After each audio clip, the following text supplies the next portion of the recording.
Hey, good evening, everybody. I'm your host, Joseph Daniel Pena. This is 59 Divine Pines podcast, right? So, what we're going to do tonight is have a watch along with Jason Bermas on one of the most informative documentaries on 9/11. We're 28 days away from 9/11, and I still remember it like it was yesterday.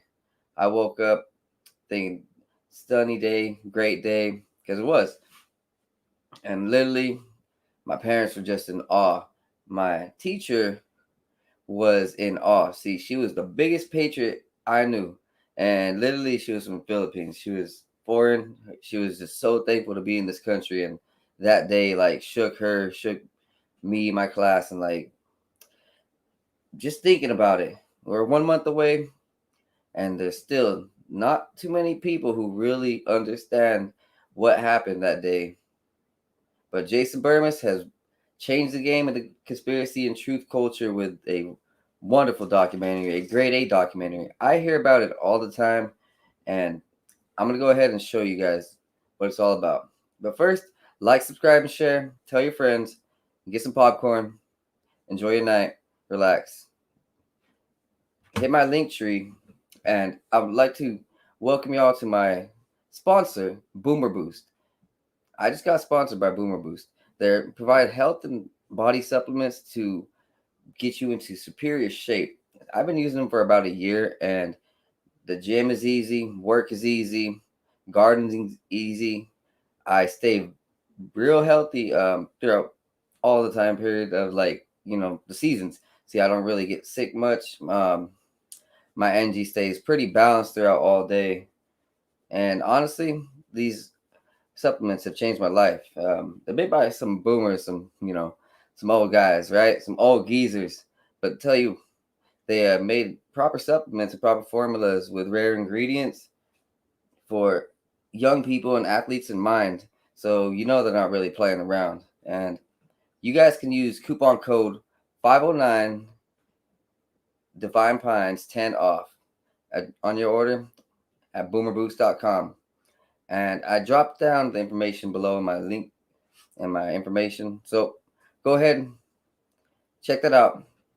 And you guys have a wonderful night watching this. This is going to be first time for me too. So I'm right there with you. And this is my dog, Misty. She's right there with us. All right, guys. Enjoy this.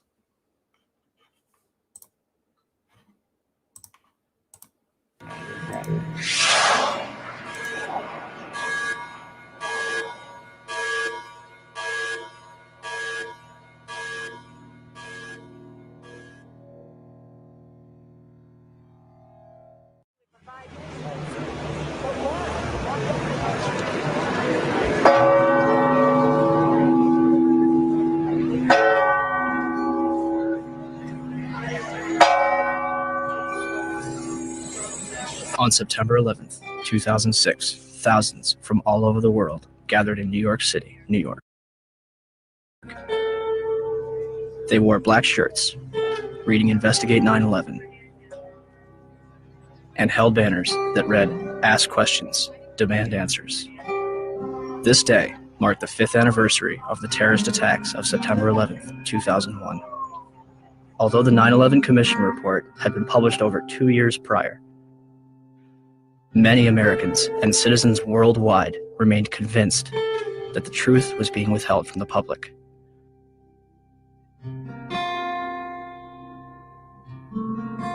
Why? Why was a growing percentage of the world population becoming increasingly skeptical of the events of September 11th? Was it a natural inclination towards believing the worst about the United States government?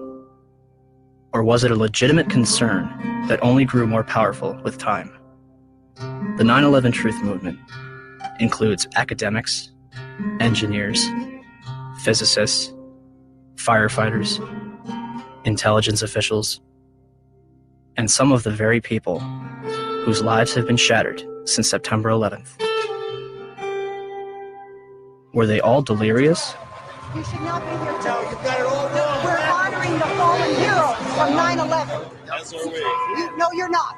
No, you are not. I feel so uncomfortable. I'm sorry. That next year, I'm not coming here.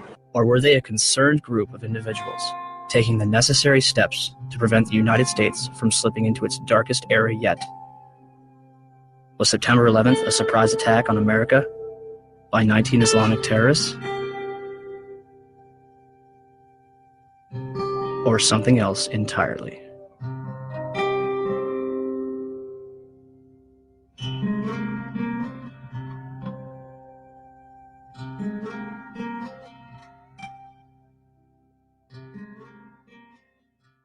George Bush has spent an uncomfortable day with his people trying to explain away why he failed to pass on warnings the White House had received before September the 11th that terrorists were planning to hijack American aircraft. What happened that day has cast a shadow over just about every area of American life.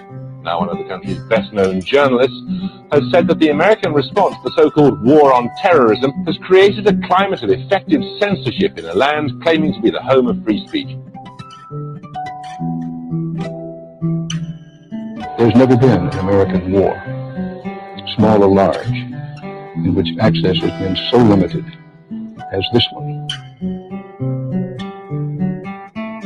The belief runs so strong in both the political and military leadership that those who control the images will control public opinion. Does it suggest that there was somebody on the inside? He kind of compared it to the Godfather story, you know, where the gun was placed in the men's room. There is also a possibility this could be some kind of inside job. May it have been an inside job? Might these people have gotten help from the inside? I was speculating about that along with others early this morning, but now there's a lot more evidence that suggests it's almost certainly the case. It's an obscene comparison, I'm not sure like it, but there was a time in South Africa where people would put flaming tires around people's necks if they dissented. The fear is that you'll be necklaced here. You have a flaming tire of lack of patriotism put around your neck. Now, it's that fear that keeps journalists from asking the toughest of the tough questions and to continue to bore in on the tough questions so often. People ought to stay out of our business. A country that hides something is a country that is afraid of getting caught. And in particular, this Bush administration, who is as tight with Saudi Arabia as you can get.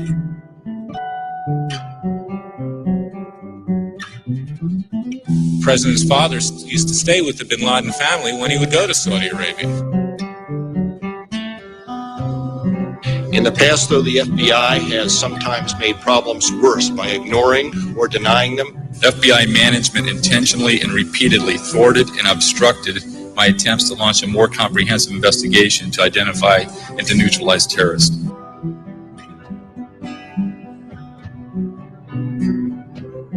To the families and victims of September 11th, on behalf of John Benson, Barry Carmody, and myself, we're sorry.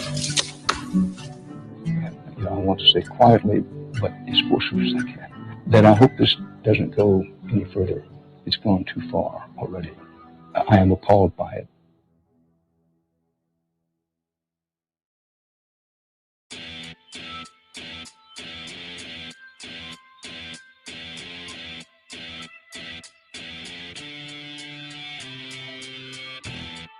On September 13th, the United States government declares that it has overwhelming evidence that bin Laden is responsible for the attacks. The Taliban offers to hand over Osama bin Laden if the United States can provide evidence. Our position in this regard is that if America have evidence and proofs, they should produce it, and we are ready for the trial of Osama bin Laden in the light of evidence. Are you willing to hand Osama bin Laden to the United States or not? No. Without evidence, no. September 23rd, 2001. States. The Secretary of State said the administration would soon be able to document its case in public against the Al-Qaeda network and Osama bin Laden. And I think it'll be persuasive. By the next day, the White House was already backpedaling. But is there any plan to present public evidence so that, the average citizen, not just Americans, but people all over the world can understand the case against Well, I think as Secretary Powell said, there's hope to do that and to do so in a timely fashion over some course of time. But I think the American people also understand that there are going to be times when that information cannot immediately be forthcoming, and the American people seem to be accepting of that. It seems as though you're asking everyone to trust you. This information has yet to be provided to the public. Instead of taking credit, bin Laden denies involvement in the attacks 3 times.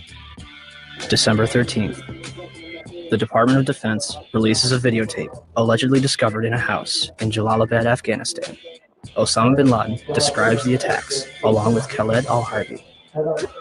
American mainstream media and even President Bush would portray this videotape as absolute proof of his guilt. International establishments question the authenticity of the tape. December 26th, 2001. A Taliban official claims that he has attended the funeral of Osama bin Laden. The next day, a video believed to be recorded on November 19th is broadcast, in which bin Laden praises the attack, but takes no responsibility. The next bin Laden video would not appear until October 29th, 2004, days before the presidential election. The video is described as the clearest claim of responsibility for 9/11. And when questioned why bin Laden's most wanted poster does not indict him for 9/11, the chief of investigative publicity for the FBI, Rex Toome, replied, 9/11 is not mentioned on bin Laden's most wanted poster is because the FBI has no hard evidence connecting Osama bin Laden to 9/11. Clearly, I couldn't really believe what I had just heard, so I repeated it. And he said, yes, that is correct. The FBI has no hard evidence connecting Osama bin Laden to 9/11. What evidence do they have? 2 bags belonging to Muhammad Atta checked in at Portland Airport but failed to make Flight 11 at Boston, containing a 757 video tour and flight manual, an Arab-English dictionary, a handheld flight computer, a Quran, and his will. Why would Atta take his will onto a plane that would be destroyed in a fiery inferno? Marwan al-Sheikh's rental car, discovered at Logan Airport, containing an Arabic flight manual, an airport restricted area pass, and documents from Huffman Aviation. Nawaf al-Hazmi's rental car, discovered at Dulles Airport, containing Muhammad Atta's instructions, a check for a flight school in Phoenix, 4 drawings of a 757 cockpit, a knife, and maps of Washington and New York.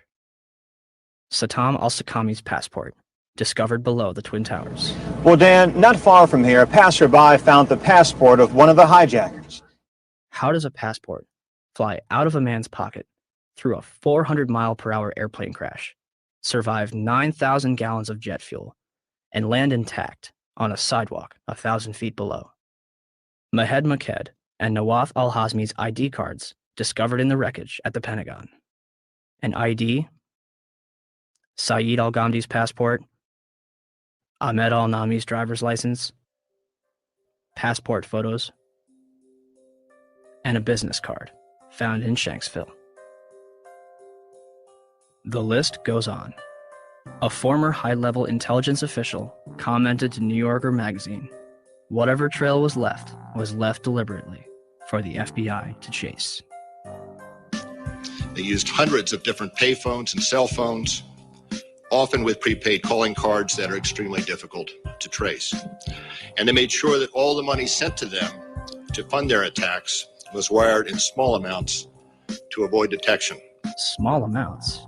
Lieutenant General Mahmoud Ahmed, the director of the Pakistani Inter-Services Intelligence Agency, the ISI, was reported to have wired $100,000 to Muhammad Atta in August 2001. This transfer was facilitated by Saeed Sheikh, the man who allegedly kidnapped and murdered Wall Street Journal reporter Daniel Pearl, who is investigating the ties between the ISI and Islamic militants. And the Pakistanis, of course, if you know your history, have only been a couple of degrees of separation away from the so-called Al-Qaeda hijackers. The ISI has had a long-standing relationship with the Central Intelligence Agency, dating back to the 1980s with the establishment of the Mujahideen in Afghanistan, which would evolve into Al-Qaeda. I focus in on the wire transfer that General Mahmoud Ahmed wired to Muhammad Atta right before 9/11. That's pretty crucial because General Mahmoud Ahmed was actually meeting with key Washington, D.C. insiders, Senator Bob Graham, Porter Goss, the future director of CIA, on the morning of 9/11. And he has a relationship not only with the CIA, but with Dick Armitage at State Department, Mark Grossman at State Department. Yes. Are you aware of the reports at the time that ISI chief was in Washington on September 11 and on September 10th, $100,000 was wired from Pakistan to these groups here in this area? And why he was here, was meeting with you or anybody in the administration? I have not seen that report, and he was certainly not meeting with me. Yes? In the White House transcript of this exchange, which is delivered to the press, the information about the ISI is censored. Bob Graham and Porter Goss will later co-head a joint inquiry which publicly claims that the Bush administration received absolutely no intelligence that could have prevented the attacks. The meeting begins at 8 a.m. over breakfast at the Capitol building and lasts through Flight 175's impact with the South Tower. During his visit, which began on September 4th, Ahmed would also meet with the present CIA director, George Tenet. A month later, after reports of the transfer between himself and Atta, Mahmoud Ahmed retires from the ISI. The 9/11 Commission report will later conclude that they saw no evidence that any foreign government or foreign government official supplied any funding. The Commission decided not only to omit the information, but to deny it entirely. On page 172 of your report, the 911 report, you state, quote, "The U.S. government has not been able to determine the origin of the money used in the 911 attacks. Ultimately, the question is of little practical significance," end quote. How can you state that the question of who bankrolled the deaths of 3,000 American people on September 11th is, quote, of little practical significance? Because it costs so little money. That's the awful thing. It costs less than $500,000. That's why it was so hard to trace. We were able to find pieces of the $500,000, but it came in very small pieces. And you said earlier $500,000 to do the 9/11 operation. Well, we know that $100,000 was wired to Muhammad Atta directly from the head of Pakistani ISI. Well, I'm not aware of $100,000. Pakistan, I think, is the most dangerous country. Why was there such a vested interest in covering up the transaction between the ISI and Muhammad Atta?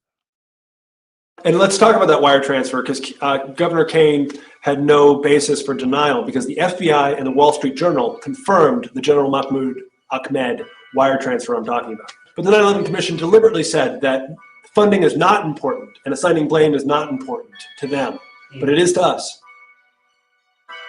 As if their funding was not suspicious enough, a number of hijackers reportedly trained at U.S. military bases. As hard as this is to believe that two of the alleged terrorists involved in what happened on Tuesday may have attended schools run by the U.S. military. Now, this is according to a senior defense official. Ahmed al-Nami, Ahmed al-Ghamdi, and Saeed al-Ghamdi listed their address on both driver's licenses and car registrations as the Naval Air Station in Pensacola, Florida. Muhammad Atta reportedly graduated from the U.S. International Office School at Maxwell Air Force Base in Alabama. In response to a Freedom of Information Act, Captain Jason Taylor confirmed that a Muhammad Atta trained there between 1998 and 1999, but did not verify if it was the same person. Abdulaziz Al-Amari attended Brooks Air Force Base in San Antonio, Texas. Saeed al-Ghamdi and others attended the Defense Language Institute in Monterey, California, as confirmed by Lieutenant Colonel Steve Butler, Vice Chancellor for Student Affairs. American media ceases investigation when the Air Force says, "We are probably not talking about the same people." Two of the hijackers, Nawaf al-Hazmi and Khalid al-Madar, rented an apartment from and lived with an FBI informant. Curiously, a number of them were reported to still be alive after the attack. Finally, we were led to believe that the alleged hijackers were fundamentalist Muslims spending their final days preparing for paradise. Yet, in the week before the attacks, a number of them would drink, visit strip clubs, and solicit prostitutes. By all accounts, Atta and his cousin kept to themselves, except for last Thursday at this bar in Hollywood, Florida. It's believed both men came in, drank heavily, and then refused to pay the bill. And the guy got like very, very offended, and he said to me, he said, "Oh, I can pay my bill. I'm an airline pilot." And I was like, okay. Mahed Maked is spotted several times at a porn shop. Hamza Al-Ghamdi ordered a porno in his hotel on September 10th. The mayor of Paterson, New Jersey, states that they are spotted more at go-go clubs than at mosques. Regardless of their actions, some of the hijackers' presence was known as early as 2000. What did we know? When did we know it? That's what some congressmen are asking now, and asking quite loudly. Did we know the year before 9/11 that one of the hijackers was a terrorist threat? Army Lieutenant Colonel Anthony Schaefer has gone public with his charge that Able Danger, a military intelligence project he worked with in 2000, identified Mohammed Atta, even pulled up his picture along with 3 other 9/11 hijackers as possible al-Qaeda members. We found the identities of 4 of the 9/11 hijackers prior to 9/11. But he says beginning in September 2000, 3 meetings he set up with the FBI were each canceled by military lawyers. Schaefer also says he remembers telling then 9/11 Commission staff at a meeting in Afghanistan about Atta and what the intelligence unit found back in 2000. And he was surprised that it did not show up in the Commission's report. I'm told confidently by the person who did move the material over that the 9/11 Commission received 2 briefcase-size containers of documents. I can tell you for a fact that would not be 1/20th of the information that Able Danger consisted of during the time we spent. A 9/11 Commission spokesman said nothing they got from the Pentagon in early 2004 backed up Schaefer's claim, quote, "None of the documents turned over to the Commission mentioned Mohammed Atta or any of the other future hijackers." Where is it? Where's the beef? Where's the substance? Where is this mysterious chart that purportedly says that Atta was connected in some real way to these other hijackers? We'd love to see it. The company responsible for the chart, Orion Scientific Systems, would claim that only 2 charts were produced and that Atta was not present on either one. Throw them all out, John. These are all the charts. Spread them out. These are all Orion-produced charts. These charts were all done by the data mining efforts. So the Orion Corporation lied to the Senate Judiciary Committee staff. All data mining efforts. And yet the company said to the Senate Judiciary staff, we don't have any of those charts. They're not ours. Well, here they are. And their logos are on each one of them. Well, Mr. Chairman, at least 2 of the 5 people that were going to appear today were threatened with removal of their security clearances if they continue to talk about this. This is going back. Are you at liberty to identify who those 2 are? I will to you. I'd rather do it privately since the Defense Department has chosen not to allow anyone to testify, but I will provide that information to the committee. For the life of me, I don't understand why, as I understand it, I stand corrected if I'm wrong, but I understand the witnesses we assumed we were going to get to hear from the Defense Department have been pulled. They may be or may not be in the room, but have been instructed that they cannot testify.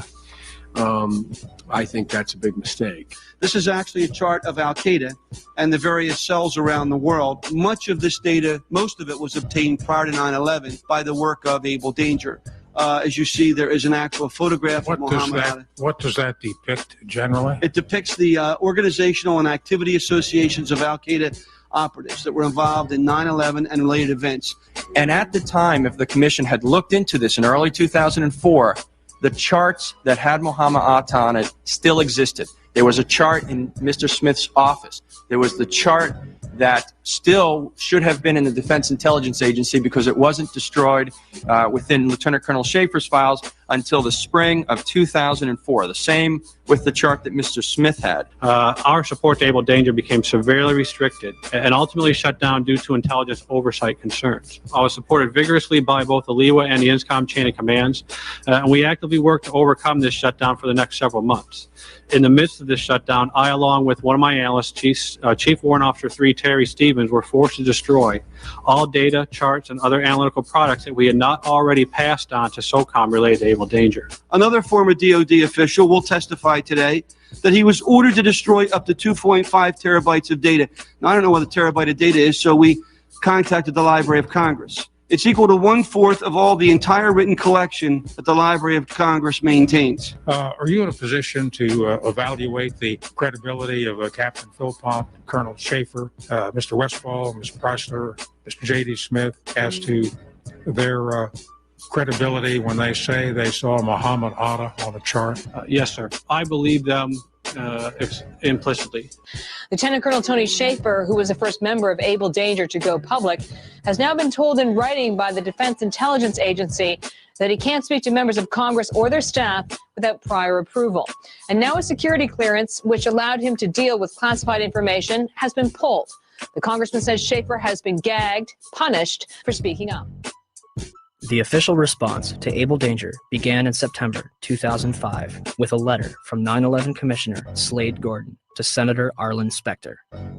Gordon concludes by saying that since Condoleezza Rice, President Bush, and the White House denied that Able Danger identified the 9/11 hijackers, it never happened. A 6-month investigation by the Senate Intelligence Committee concluded in December 2006 that Able Danger did not identify Muhammad Atta or any other 9/11 hijacker. Can we be certain that the hijackers were radical Muslims on a suicide mission? Or is there a possibility that they were trained, funded, and protected in our own country? Yes, ma'am, Sergeant Lorda. Yes. I'm just letting you know for information we're having an exercise, SF exercise. We're having a calm out. Okay. Guys. Happy, thank you. All right, thank you. Thank you. Between September 2000 and June 2001, the Federal Aviation Administration, FAA, would scramble fighter jets to intercept errant aircraft 67 times. Interceptions are routine and usually occur within 10 minutes of a sign of trouble, such as permanently losing radio contact and transponder signal or flying off course. On the morning of September 11th, according to official accounts, 4 commercial airliners would be off course and out of communication, and not one of them would be intercepted. How is it that on 4 separate occasions on one day that $1 trillion military and intelligence infrastructure could fail?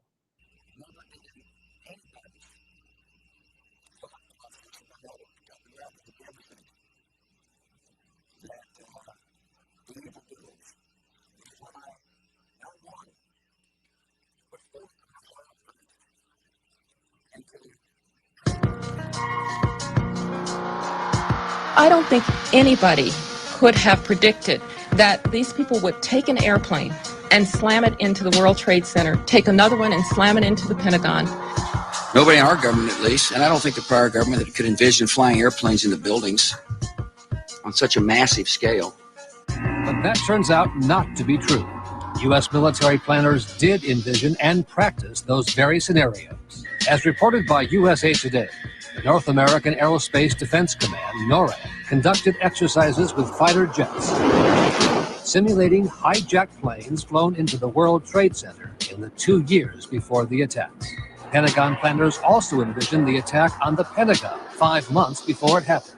According to this April 2001 Pentagon email, Air Force officials wanted a war game, having a terrorist group hijack a commercial airline and fly it into the Pentagon. The idea was to check response times to launch fighter jets, but according to the Pentagon email, the plan was ultimately rejected by senior Pentagon officials as too unrealistic. Still to come are questions, big questions, about NORAD's response on the day of the attack. Why, despite all the exercises and the planning, Peter, jet fighters were not in place anywhere near New York or Washington. Quite an amazing story. Many thanks, Brian. Brian Ross. One drill, called Amalgam Virgo, was conducted on June 1st and 2nd, 2001, and simulated successful terrorist attacks. Its purpose was to focus on unconventional threats, including an airborne hijacking. One plan would simulate the hijacking of a commercial airliner, which would be crashed into the Capitol. The second part of the exercise, which was planned but not executed before 9/11, involved two planes with actual pilots on the flight deck.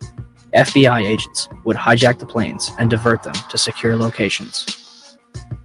And on its cover, Osama bin Laden. In fact, multiple war games were underway on 9/11 itself.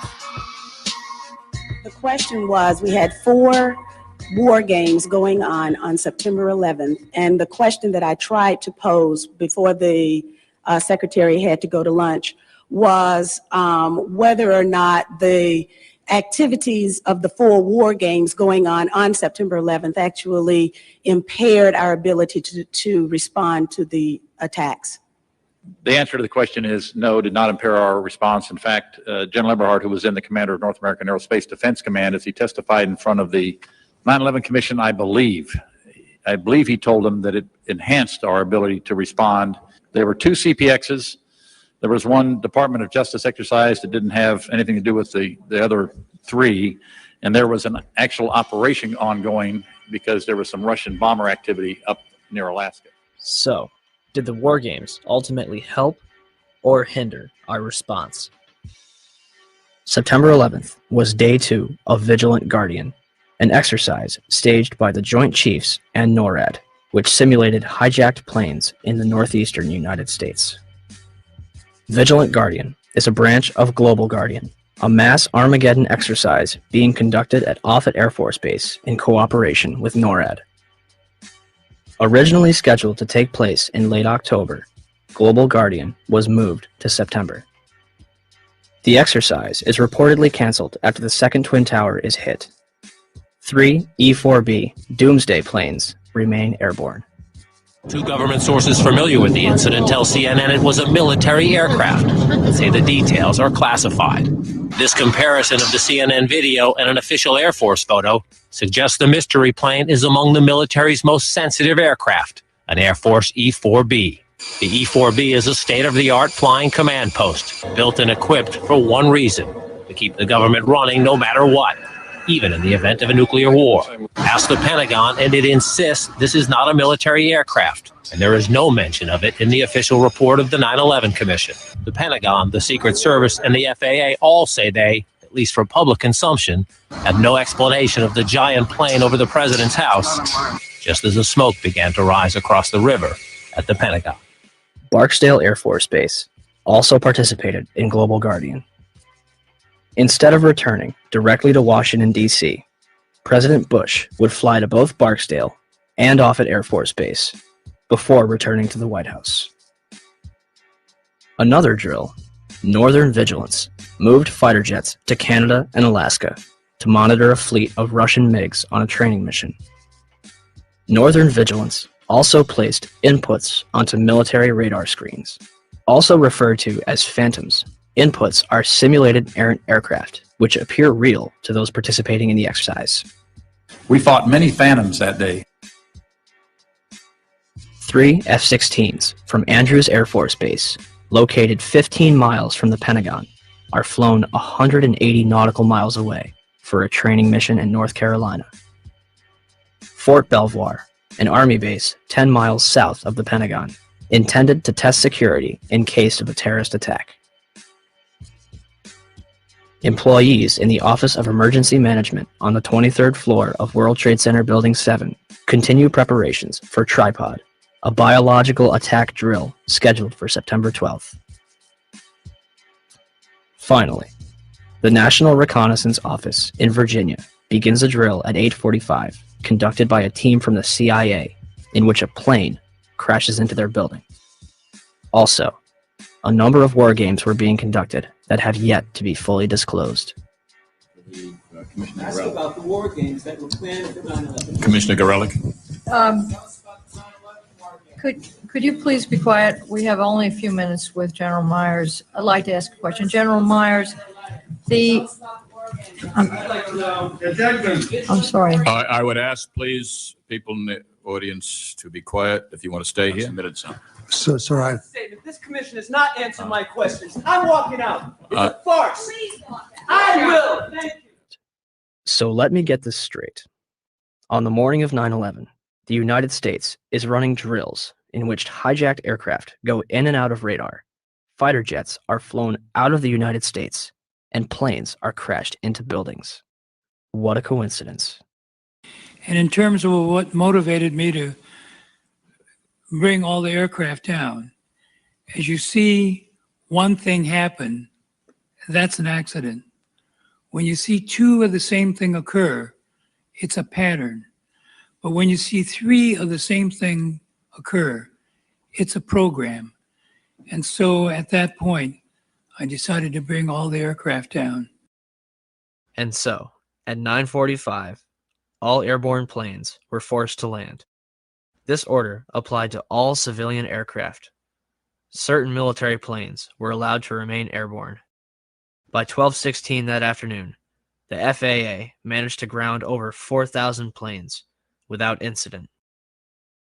During the time that the airplane coming in to the Pentagon, there was a young man who would come in and say to the vice president, the plane is 50 miles out. The plane is 30 miles out.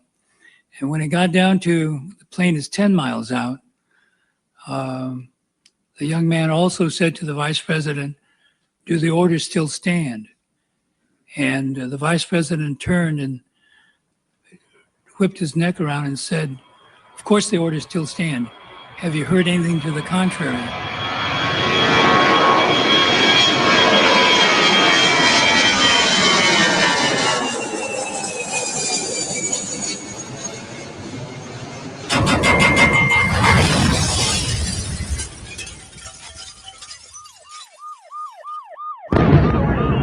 (9:37), Arlington, Virginia. American Airlines Flight 77 allegedly crashes into the ground floor of the Pentagon. Pentagon authorities will deny that the building had anti-aircraft defense. The FBI arrives within minutes, and the site is declared a federal crime scene, becoming their exclusive responsibility. With the help of civilians, they comb the Pentagon lawn for debris, and within 24 hours, they had confiscated every known video of the attack. Pentagon officials initially denied that any of their cameras captured the event. However, on March 7, 2002, 5 images taken by a security camera from across the heliport are released. For years, these 5 frames were the only public footage of the Pentagon attack. This would change on October 14, 2004, when Scott Bingham would file a Freedom of Information Act lawsuit requesting videotapes that captured the impact of Flight 77. Special Agent Jacqueline McGuire of the FBI located a CD-ROM that contains copies of 2 time-lapse recordings made by security cameras, released on March 16, 2006. A video taken from a Citgo gas station, which is open only to Pentagon employees, released on September 15, 2006. And the Doubletree Hotel in Arlington, Virginia, released on December 7, 2006. Agent McGuire concluded that the FBI possessed 85 videotapes that might be potentially responsive. As of this date, we have no clear images of what happened at the Pentagon on the morning of 9/11. The official story goes as such.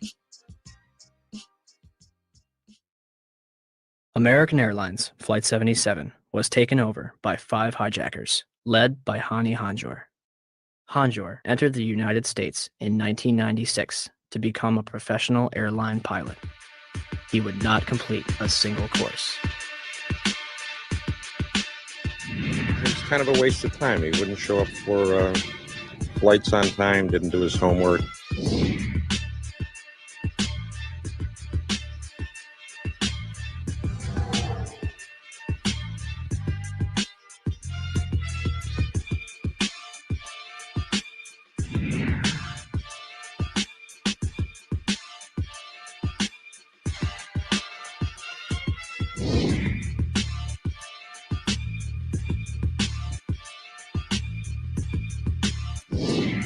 average or below average piloting skills. English was very poor, uneventful from our perspective.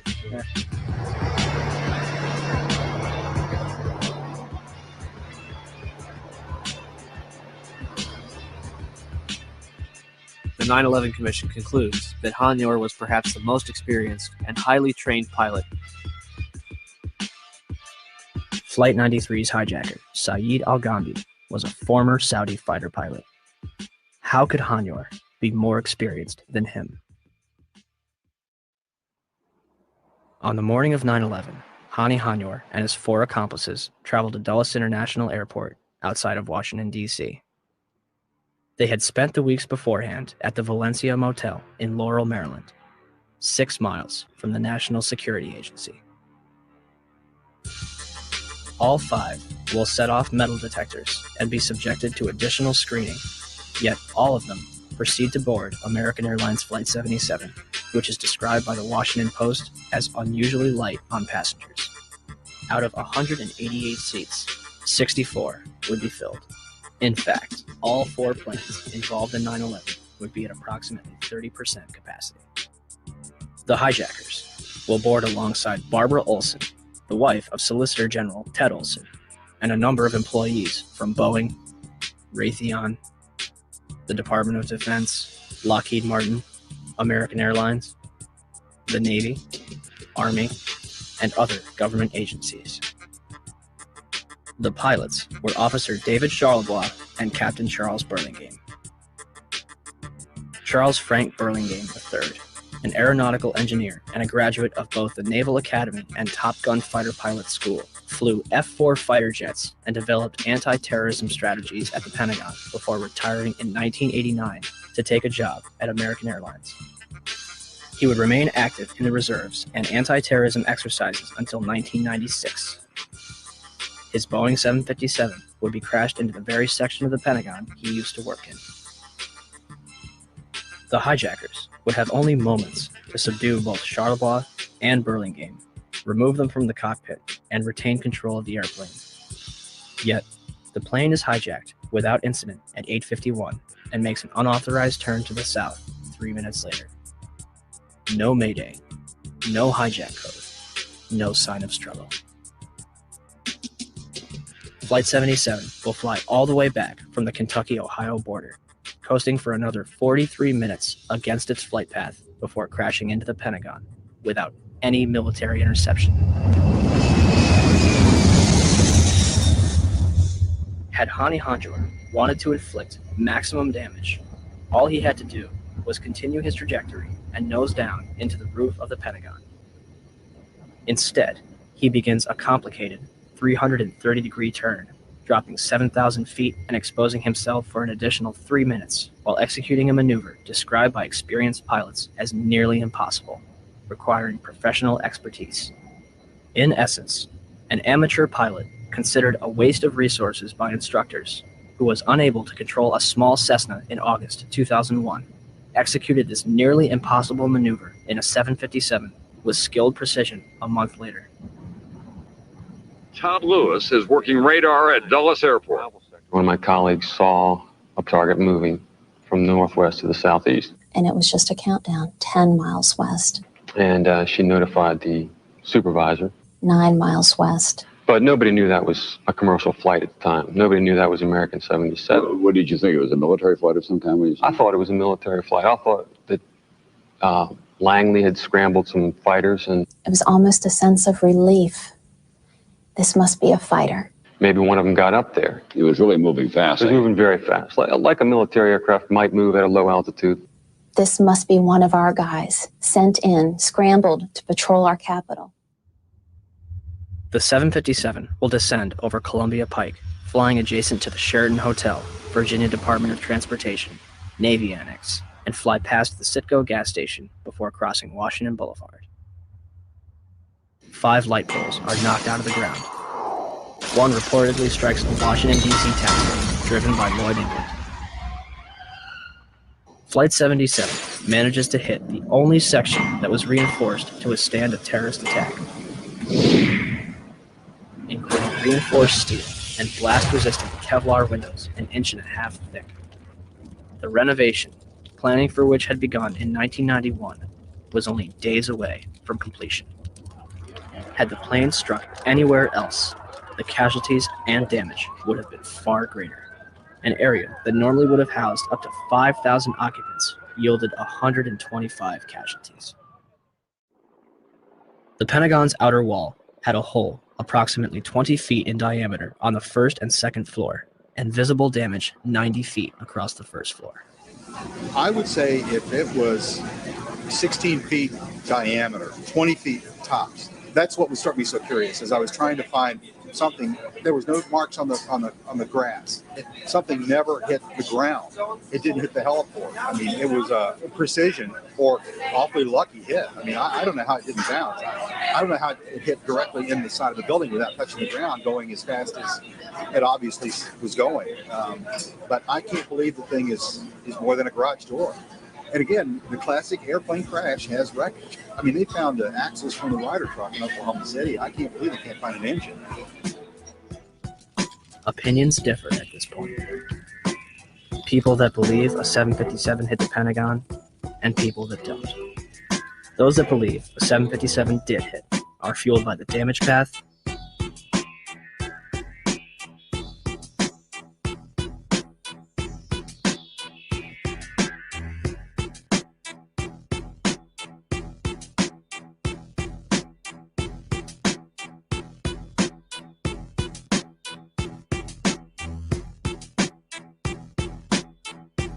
wreckage outside the building,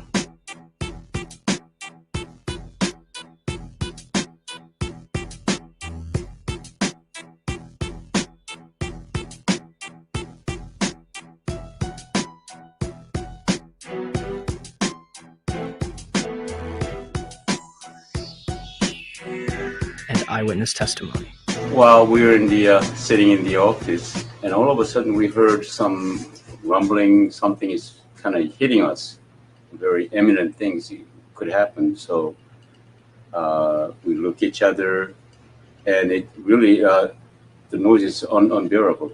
And at the last moment, my brother jumped out the office. I heard about the very big jet sound. Looks like just up to here. I just look at the outside, big black wings coming that way. And then I just running out, and then 2-3 seconds, boom. We're used to seeing planes. Maybe a 20-passenger corporate jet, no markings on the side. I saw a plane going down, big plane, commercial liner type. And I saw this jet coming in, and it was really low. And it was an American Airlines jet. You could read the AA on the side, silver fuselage. This particular plane was awful low, and as we were coming down on a 395, it came across the front of us, and it was low. Coming in at a shallow angle like it was landing right into the side of the Pentagon. It just happened. It was really amazing. Huge explosion. So you actually saw the plane impact the side of the building? Yes, I did. Just one plane? Just one plane. I basically made a turn too early and ended up right in front of the Pentagon on Route 27, which goes just, I didn't even know it was the Pentagon. I mean, I've grown up in this area, but I just am basically never over there. Besides, you can't really tell it's five-sided anyway, so I didn't even know it was the Pentagon. So, but I was just in traffic. My main focus was that I was late for this service, and we were stuck in totally standstill traffic, just sitting dead still on the highway. And basically, without warning, there was just the sensation of something coming over the top of us. It seems the plane was so low that it hit a light pole that was just on the edge of the highway, on the far side there. Before it came over the highway, it clipped this pole, which I heard ended up being knocked over and hitting a taxi, which was near my car. Okay, my name is Lloyd England, 9/11. I was driving my car on my way home. This airplane flew over top of my car. It was real close. Something, glass, a loud noise happened, and the pole came through the dashboard, right through the car. I stopped the car in the middle of the street. It didn't stop straight, it stopped at an angle. As far as the plane went through, it didn't come back in until I stopped the car and got out. Then I looked for the plane. there was no plane, but it was quiet. If had nobody seemed to have indicated where something happened, I wouldn't have known. And I was there. I mean, I'm there. The plane, the wing spread would have been from that house, maybe halfway in my house. And the big wing, the big motors underneath of them. And nothing was left out? Those that think a 757 did not hit are fueled by the damage to the building and lack of large structural debris outside, particularly the lack of damage from the wings and vertical stabilizer, and the fact that those objects, as well as the engines, were never fully recovered. Is there anything left of the aircraft at all? First of all, the question about the aircraft, there are some small pieces of aircraft visible from the interior during this firefighting operation I'm talking about, but not large sections. In other words, there's no fuselage sections and that sort of thing. They said it was a plane, and I didn't see any pieces of any plane, and I couldn't believe that a plane hit the building. There are numerous parts to a 757 that are virtually indestructible. To date, we have not seen a single piece positively identified as Flight 77's. The fact that an exit hole inside the Pentagon is not explained by any official report on the attack. The fact that there was no impact damage on the lawn. And the fact that out of the videos that have been released, none of them clearly show a 757. The outer wall will collapse 20 minutes later, leaving a hole approximately 70 feet wide. What hit the building may be important. However, our focus should be on why it was hit in the first place. The section hit was the headquarters of Naval Operations, Naval Intelligence, and the Navy Command Center. Army personnel were also killed. A number of accountants and budget analysts were also present at the time and killed in the attack. The Arlington County After Action Report states that important budget information was in the damaged area. It's interesting that 24 hours prior, Donald Rumsfeld publicly made this announcement. According to some estimates, we cannot track $2.3 trillion in transactions. According to the 9/11 Commission report, the military was unprepared for the transformation of commercial aircraft into weapons of mass destruction. Counterterrorism forecaster Marvin Citron authored a report in 1994 for the Department of Defense, warning of Washington's vulnerability to terrorist attack. We predicted a plane could have crashed into the Pentagon. That's about as specific as you can be. If you made a right turn at the Washington Monument, you could hit the Pentagon. A left turn, you could hit the White House. Back on October 24th, 2000, the Pentagon conducted MASCOW, a mass casualty exercise which simulated the impact of a Boeing 757 into the building. I'm very curious, and as time goes by, it makes you more curious as you have time to dwell on the details and all the information that's becoming available. I can't drive my car that well, but I can't imagine somebody just climbing behind the wheel of an airplane and doing what they did and doing it so well. Basically, it was the strangest day I've ever spent in my entire life. It was like in slow motion. I get chills every time I hear the audio. I physically, I swear I get chills every time I watch the video. I can feel the heat. I can smell the fuel, or I can smell the burning. There's been a lot of curiosity, I think, in time, and even for me, who was there. I still have questions of, did I really see what I think I saw? You know, when you're led to believe and you think you believe what you think you saw, I think that you begin to buy into it. But the more you dwell on it and the more the evidence comes forward, the questions get larger and larger and larger.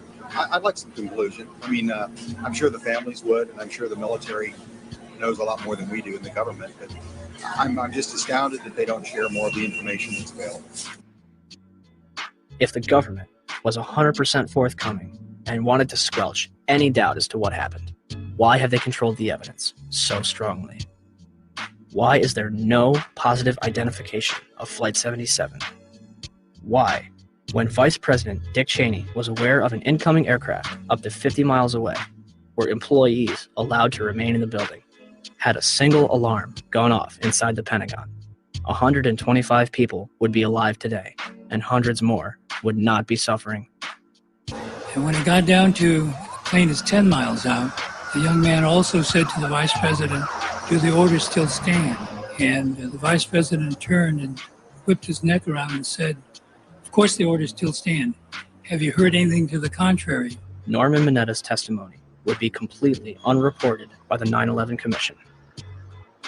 It would also be censored from the online archives of Commission hearings. A spokesperson from the National Archive claimed that it was a technical snafu. The 9/11 Commission will later conclude that Vice President Dick Cheney did not reach the bunker until 9:58. My main concern is that in your testimony, you stated that Vice President Dick Cheney came into the POEC office at 9:20 when you arrived, and he was already there. He's gone in front of Meet the Press, and he said that he was there at 9:38. They did that because they'd received a report that an airplane was headed for the White House. This is Flight 77, which had left Dulles. Flight 77. It left Dulles. Best we can tell, they came initially at the White House. The plane actually circled the White House? Didn't circle it, but was headed on a track into it. Tracking it by radar. And when it entered the danger zone, it looked like it was headed for the White House, was when they grabbed me and evacuated me to the basement. The plane obviously didn't hit the White House, turned away and we think flew a circle and came back in and then hit the Pentagon. Yeah, the 9/11 Commission report puts in there at 9:58 that morning. 58? Yeah, I don't know if you got a chance to read it, but it puts in half an hour later. So I don't mean to ask you a rhetorical question, but to the best of your recollection, was Vice President Dick Cheney already there at 9:20? The flight you're referring to is the flight that came into the Pentagon. This was before American Airlines went into the Pentagon. Norman Minetta was in the bunker with Cheney. And so the fact that that wasn't in the 9/11 Commission report was rather odd, don't you think? Yeah. Who was that young man? Did anybody ask who that young man was? How could Dick Cheney, or anyone in the administration, especially after an aide warned him a plane was 50 miles out and 2 planes had already struck the World Trade Center, allow the Pentagon to be struck? You know, am I prepared to believe that Dick Cheney would be capable of knowing about this kind of attack on the Pentagon, for example, and allowing it to happen? Well, from what I know about Dick Cheney, yeah.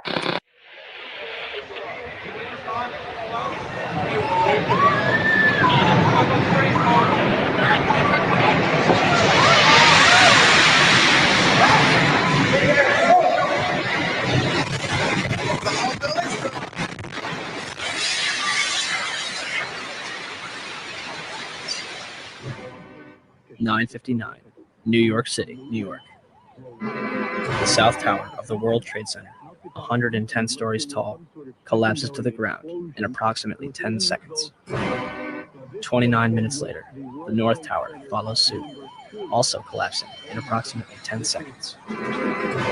Later that evening, at 5:20, World Trade Center Building 7, 47 stories tall, collapses to the ground in under 7 seconds. The official explanation is that falling debris from the North Tower created a series of fires inside the building. If this is true, it would be the 3rd steel-framed skyscraper in history to completely collapse because of damage and fire. The first 2 would be the Twin Towers. February 23rd, 1991.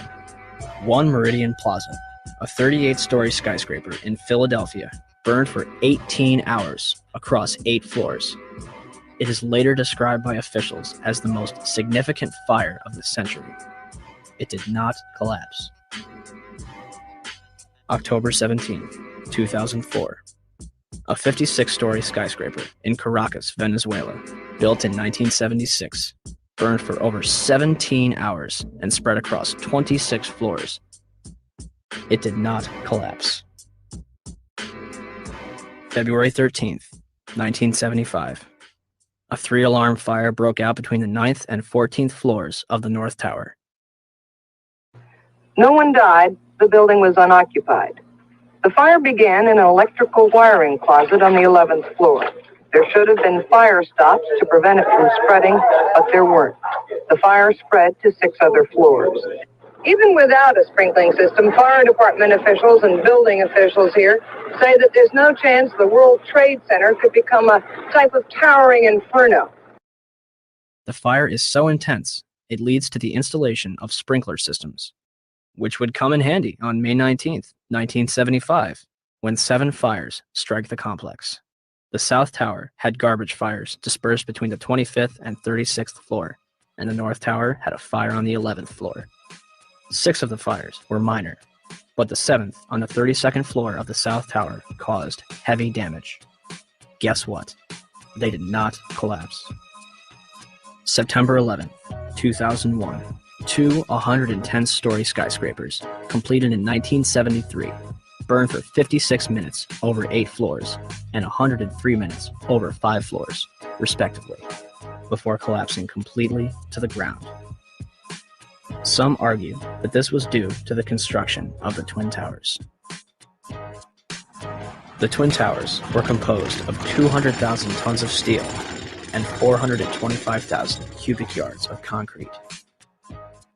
The core of each tower was a rectangular pillar 87 by 133 feet, comprised of 47 steel box columns ranging from 36 by 16 to 52 by 22 inches. The North Tower was completed in 1970, standing at 1,368 feet tall, and the South Tower was completed in 1973, reaching 1,362 feet tall, making them the tallest buildings in the world at the time. They were designed to withstand multiple impacts from a Boeing 707, the largest aircraft at its time. An analysis released in 1964 claims that the buildings were investigated and found to be safe in an assumed collision with a 707 traveling at 600 miles per hour. Such collision would result in only local damage which could not cause collapse or substantial damage to the building. A 707 has 4 engines instead of 2, and its cruise speed is 607 miles per hour. The Boeing 767s that struck the North and South Tower were traveling at 440 and 540 miles per hour, respectively.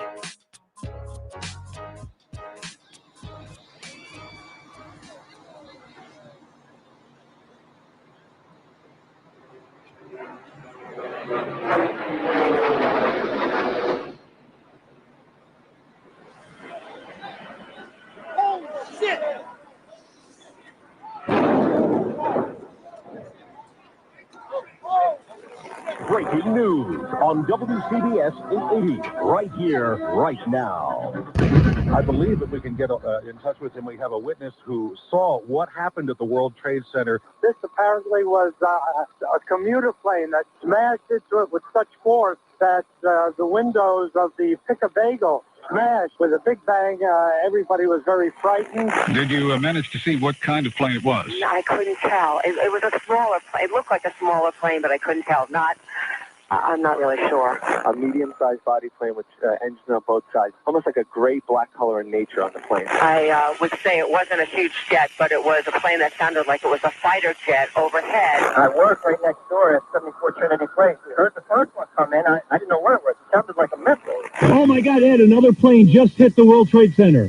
Another plane. It was a medium-sized plane. Unbelievable. It would appear, Jim, as if there's more smoke coming from the ground. And when we used to have another, things have fallen to the ground and are burning. And we have... One gentleman told me he was on the 65th floor standing next to an elevator when the elevator exploded and knocked him out of his shoes. Another woman said that she was working on the 49th floor and she's seen people in the stairwells with burns, broken arms. People are passing out of the stairwells from the heat. She says there's a lot of heat and smoke. It's a horrible scene here. I'm live at Broadway and Fulton. Allison Keyes, WCBS 880 News. All right, thank you, Allison. Well, basically, there's people running around down the street. All the glass panes that are on the bottom part of the World Trade Center are all blown out. When I first heard it and ran over to the window, it looked like there was fire on the bottom floor. Well, they're ahead there. And all of this, the world... Oh, wait. Oh, my God. Oh, my God, the building fell. Are you there? The building just fell. You said it sounded like the 4th of July. You heard a big explosion before the building fell? I saw it as it was happening, and it sounded as if you had 100 of those little black cat firecrackers, and you lit them all off at once. That's what it sounded like. It sounded like the finale of the 4th of July over the East River. Oh, my We just witnessed some kind of secondary follow-up explosion. 10 o'clock Eastern time this morning, just collapsing on itself. We have no idea what caused this.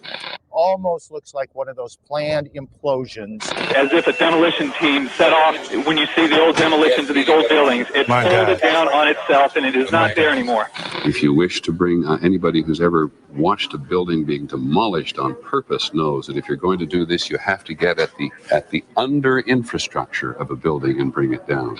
Right now, police have to determine is whether that explosion was caused from the initial impact of the plane or whether it was something that was exploded on the ground. Generally speaking, for a building to collapse in on itself like that, it would seem to indicate that there could have been an explosion, a bomb planted on the ground that would make the building collapse within itself. By that evening, eyewitnesses and experts alike were rushing to defend the official narrative of events, claiming that raging jet fuel fires melted the steel inside the Twin Towers.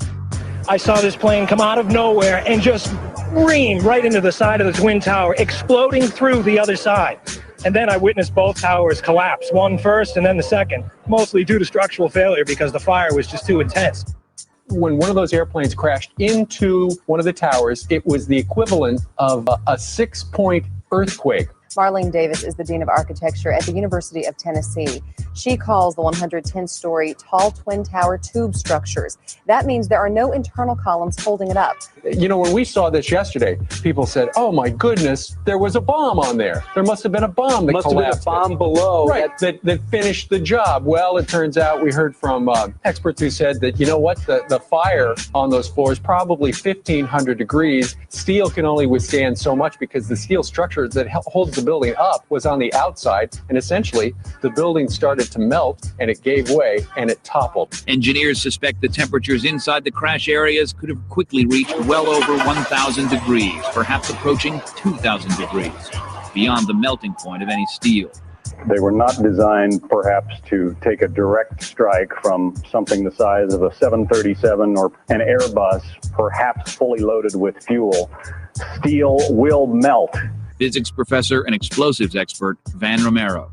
Even if there was no secondary explosives in the building, hitting the having the airplane hit the building where it did, a large amount of weight above the damaged location, that damaged location being further damaged by the fire, that structure could no longer support the weight above it, and the collapse ensues. Numerous individuals, including some of the architects themselves, would claim that plane crashes were never taken into consideration and that the building was doomed to failure. Hyman Brown was the project engineer on the Twin Towers, the man on the ground in charge of making sure the buildings were built right, the way it was designed. Structural steel is fireproof to last between 1 and 2 hours, which it did, and then steel melts. Each tower was built around a central core. That core kept the building up, supporting the tower's so-called dead weight. But when steel melts, according to Brown, like dominoes, it falls. Brown says the towers were built to withstand 200-mile-an-hour hurricanes, the 100-year storm, the worst nature could dish out. But he says an airplane crash never entered anyone's mind. However, that's not entirely true. Yet the impact of the planes alone did not cause that failure. In fact, tall building designers try to anticipate air accidents. Marc Loiseau is president of a company called Controlled Demolition. When this structure was designed, it was designed, to the best of my understanding, to take the impact of what was then the state-of-the-art airplane being used in our country, the Boeing 707. The building was designed to have a fully loaded 707 crash into it. That was the largest plane at the time. I believe that the building probably could sustain multiple impacts of jetliners because this structure is like the mosquito netting on your screen door, this intense grid. And the jet plane is just a pencil puncturing that screen netting. John Skilling, the World Trade Center's head structural engineer, told the Seattle Times after the 1993 bombing that if a plane struck the building, there would be a horrendous fire, but the building structure would still be there. On August 21st, 2002, the National Institute of Standards and Technology, NIST, commenced their investigation. NIST is a government agency that reports back to the United States Department of Commerce, headed at that point by Donald Evans and later replaced by Carlos Gutierrez, both Bush cabinet appointees. As part of their investigation, NIST contracted Underwriters Laboratories to recreate floor models from the Twin Towers for the purpose of fire resistance tests. We heard about it in the news. We heard about it right away that the floors didn't collapse. Okay, so they tested these huge models. They're models, but they're huge. I mean, one model was essentially the same size and exactly the same as one of the types of floor sections used. And they tested it according to ASTM E119. They exposed it to much longer fire and higher temperatures than we know were present in the World Trade Center. So right away there was a problem. And that's August of 2004. The final report was released on October 26, 2005, producing over 10,000 pages. It will not explain the actual collapse of the buildings. They only claim to get to collapse initiation and state flatly that it led to global collapse. The report, admittedly, does not actually include the structural behavior of the tower after the conditions for initiation were reached and collapse became inevitable. We were charged with finding out the cause of the collapse, and we found what happened. I think we've scientifically demonstrated what was required to initiate the collapse. Once the collapse initiated, the video evidence is rather clear. It was not stopped by the floors below, so there was no calculation that we did to demonstrate that, what is clear from the videos. NIST concludes that they found no evidence suggesting that the World Trade Center towers were brought down by controlled demolition. Where would people get an idea like that? 1. Except for material that was blown outwards, the Twin Towers collapsed into their own footprint symmetrically at nearly free-fall speeds. Newton's laws of motion determine how long it takes an object to travel a certain distance in complete freefall.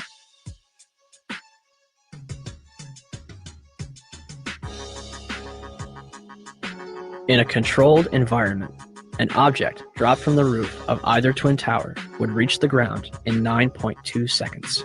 The 9/11 Commission report will state, at 9:58, the South Tower collapsed in 10 seconds. Even NIST says the tops of the buildings came down essentially in free fall. Judge for yourself.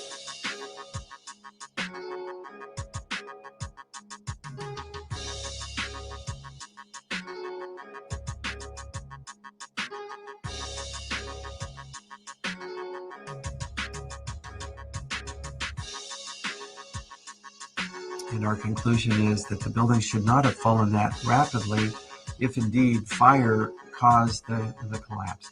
And so, in fact, there's one mechanical engineer, Gordon Ross, in the Journal of 911 Studies, who's done a thorough analysis based on conservation momentum.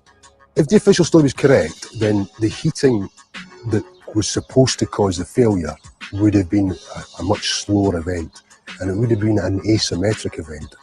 For the tower to collapse straight down onto itself flies in the face of what we know about steel and how steel behaves. When we have a failure in one area, then the failures tend to continue within that area, and you see an asymmetric collapse, possibly the upper section falling off as it twisting away from the tower and falling off. But it's very unusual to see the upper section falling straight through the path of the greatest resistance, which was straight down through the middle of the tower. It just does not add up. 2. Molten metal exceeding 2,000 degrees Fahrenheit was discovered in the rubble of Ground Zero, underneath the Twin Towers and Building 7. Even with heavy rain on September 14th and 21st, a constant stream of fire retardants and water, described as creating a giant lake, these fires would not be extinguished until December 13th, 2001, making it the longest burning structural fire in history. Was the jet fuel responsible? Dr. Frank Gale, who was working with NIST, claimed in 2005, your gut reaction would be that the jet fuel melted the steel. Indeed, it did not. The steel did not melt. the temperatures that we know existed within the collapse, within the debris pile, are physically impossible from an atmospheric jet fuel fire. Cannot be done. I'm curious about the pool of molten steel that was found in the bottom of the towers. I am too. And Please tell me about it. Have you seen it? Well, not personally, but eyewitnesses there found huge pools of molten steel beneath the towers, and some scientists don't think that the collapse of the building could have melted all that steel. First of all, let's go back to your basic premise that there was a pool of molten steel. I know of absolutely nobody, no eyewitness who said so, nobody who's produced it. I was on the site, I was on the steel yards, so I don't know that that's so. You'd get down below and you'd see molten steel running down the channel rails. Like you're in a foundry. Yeah. Like lava from a volcano. Underground, it was still so hot that molten metal dripped down the sides of a wall from Building 6. However, they do hit hot spots occasionally and everything stops. There were fires of 2,000 degrees Fahrenheit below the ground. I don't know that that's so. There's video of it. Melted around 2,600 degrees Fahrenheit. I think it's probably pretty difficult to get that kind of temperatures in fire. Well, NASA pictures, thermal images showed those sorts of temperatures in the basement. Could you send them to me? Okay. My name is Mark, and I'm the individual who was questioning Dr.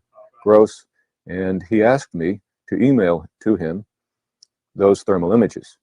When I approached him after his talk to get his email address for that purpose, he refused to provide it to me. I think this is important because it reveals the attitude of the NIST investigators, which is one of willful ignorance of what really happened on 9/11. As well as the molten metal in the debris, it was also observed prior to the South Tower's collapse.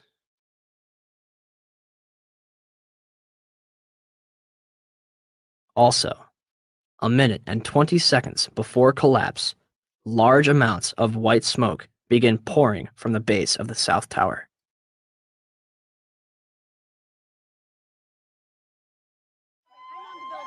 Three, the concrete, and in fact, virtually everything except the metal inside the Twin Towers was pulverized as the building collapsed.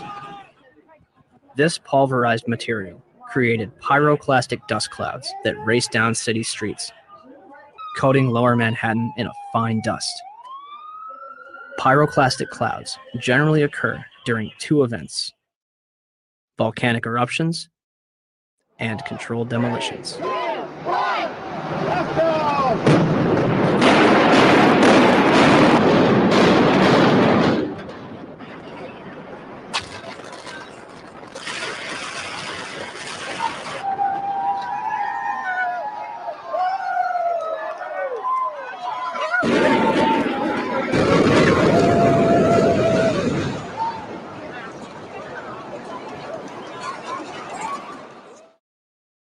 Four, steel beams weighing up to 200,000 pounds were thrown laterally up to 500 feet.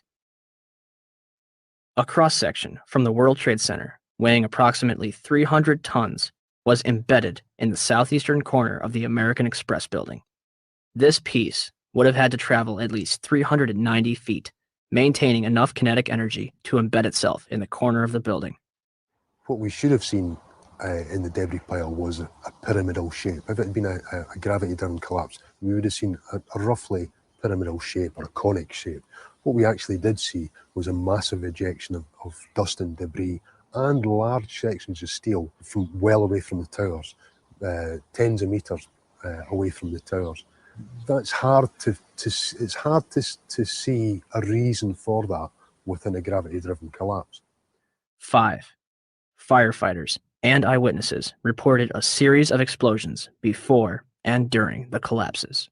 And we heard the noise associated with an implosion. Secondary explosion on Tower 2. Some sort of explosive device. We're obviously having a bit of trouble right now maintaining our location because we just heard one more explosion. There was another major explosion. Do you know anything about those extra explosions we heard? No, I do not. Were they car bombs? I have no idea, ma'am.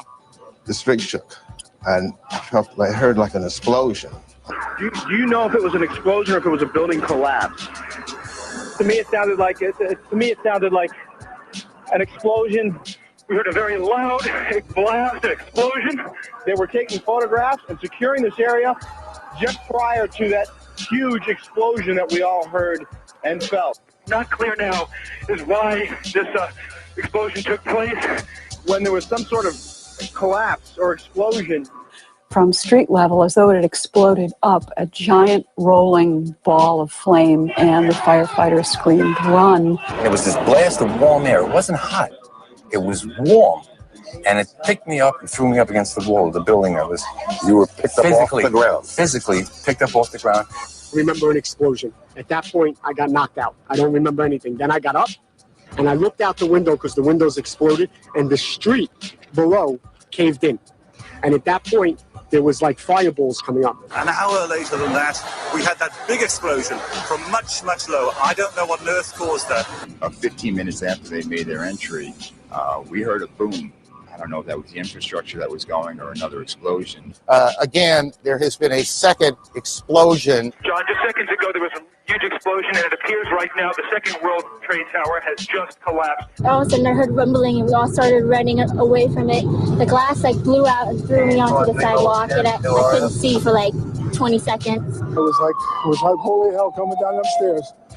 And then we finally got to the bottom, they were coming out on a mezzanine level there, and another explosion came right from it, just everyone flying. We stuck on the stairs for a while. We finally got down to the lobby. Then we get to the lobby, it was this big explosion. So I was real lucky. I don't know what happened to the people behind me when that blast occurred. And it was actually on the 78th floor of the second tower, and was evacuating the tower, and experienced all these explosions and made his way back down. We presume because of the initial explosion, there may have been secondary explosions as well that were detonated in the building by these terrorists. There was a secondary explosion, probably a device either planted before or on the aircraft that did not explode until an hour later. I heard a second explosion and another rumble and more smoke and more dust. I ran inside the buildings, the chandelier shook, and again, black smoke filled the air. Within another 5 minutes, we were covered again with more silt and more dust. And then a fire marshal came in and said we had to leave because if there was a third explosion, this building might not last. Eyewitnesses also reported that explosions had taken place in lower levels of both the North and South Tower.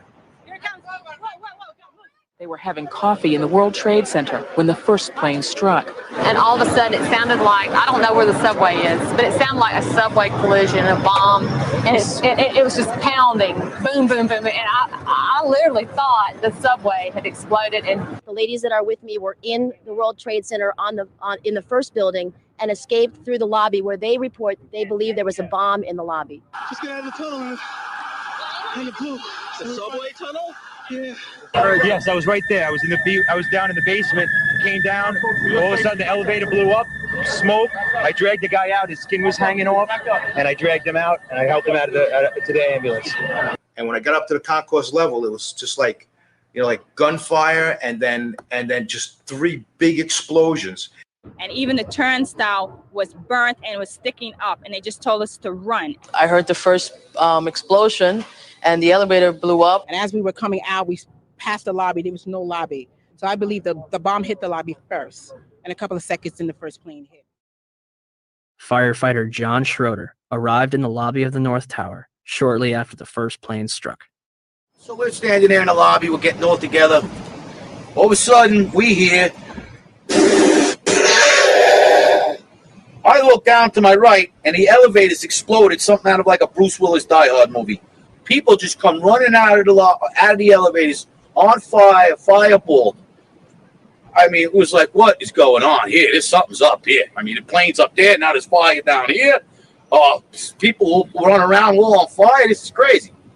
So we were heading up to the 24th floor of the stairwell, and all of a sudden we heard, Mayday, Mayday, second plane, second plane.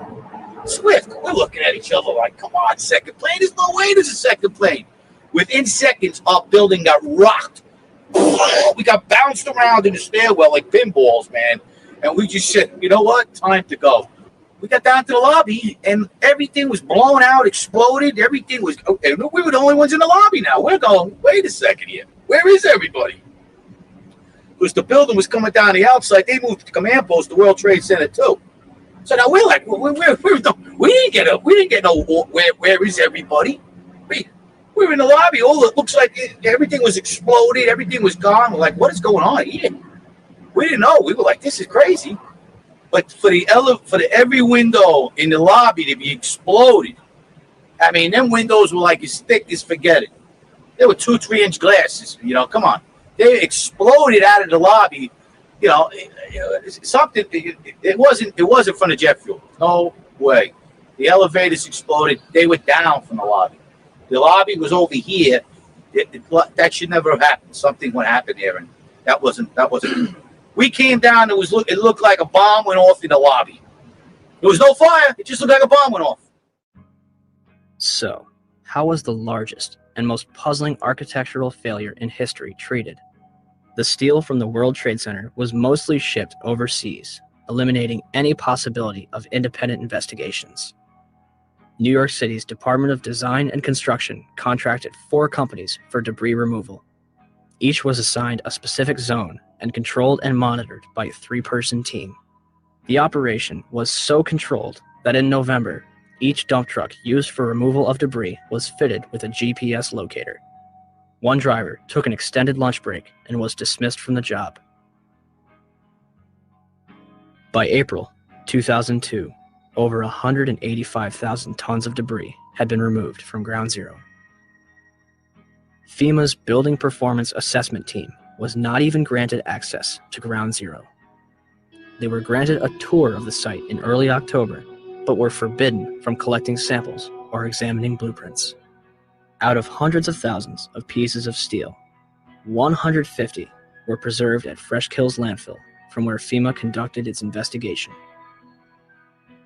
When the Twin Towers came down, they released over 500 tons of pulverized asbestos into Lower Manhattan, along with lead, barium, mercury, chromium, copper, and several other toxic chemicals. 425,000 cubic yards of concrete is pulverized. 600,000 square feet of glass is turned into dust.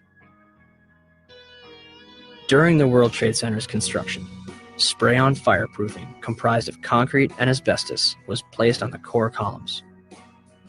When asbestos was outlawed in 1971, they ceased this procedure at the 64th floor of the South Tower. The Port Authority eventually realized that the asbestos presented a problem, and demolition was not an option. In 1989, the Port Authority estimated the removal of asbestos from both the World Trade Center and LaGuardia Airport would have cost up to $1 billion. By 2001, the cost for the World Trade Center buildings alone would have met or exceeded $1 billion. This money would sadly not be needed. Although it was clear that the air was not safe to breathe, the public was urged to return to Lower Manhattan. Wall Street opened back up on September 17th, and children were allowed to go back to school. Firefighters, police, and rescue workers were allowed to toil in lethal conditions using paper masks from Home Depot, while government officials walked around in hazmat suits. My name's John Field. I was hired at Ground Zero during the cleanup. Wow, I was only there for 5 days before I was horribly injured, and I mean horribly injured. Leading up to that day, every day I was there, I complained that it was an unsafe workplace. Someone's going to get hurt. It just happened to be me. But I let everybody know that someone would get hurt. I was there for 5.5 days. Nobody told me to wear a mask once. Nobody gave a shit when that piece of steel altered my life. But like the thousands that are suffering and sick, I didn't roll over and play dead.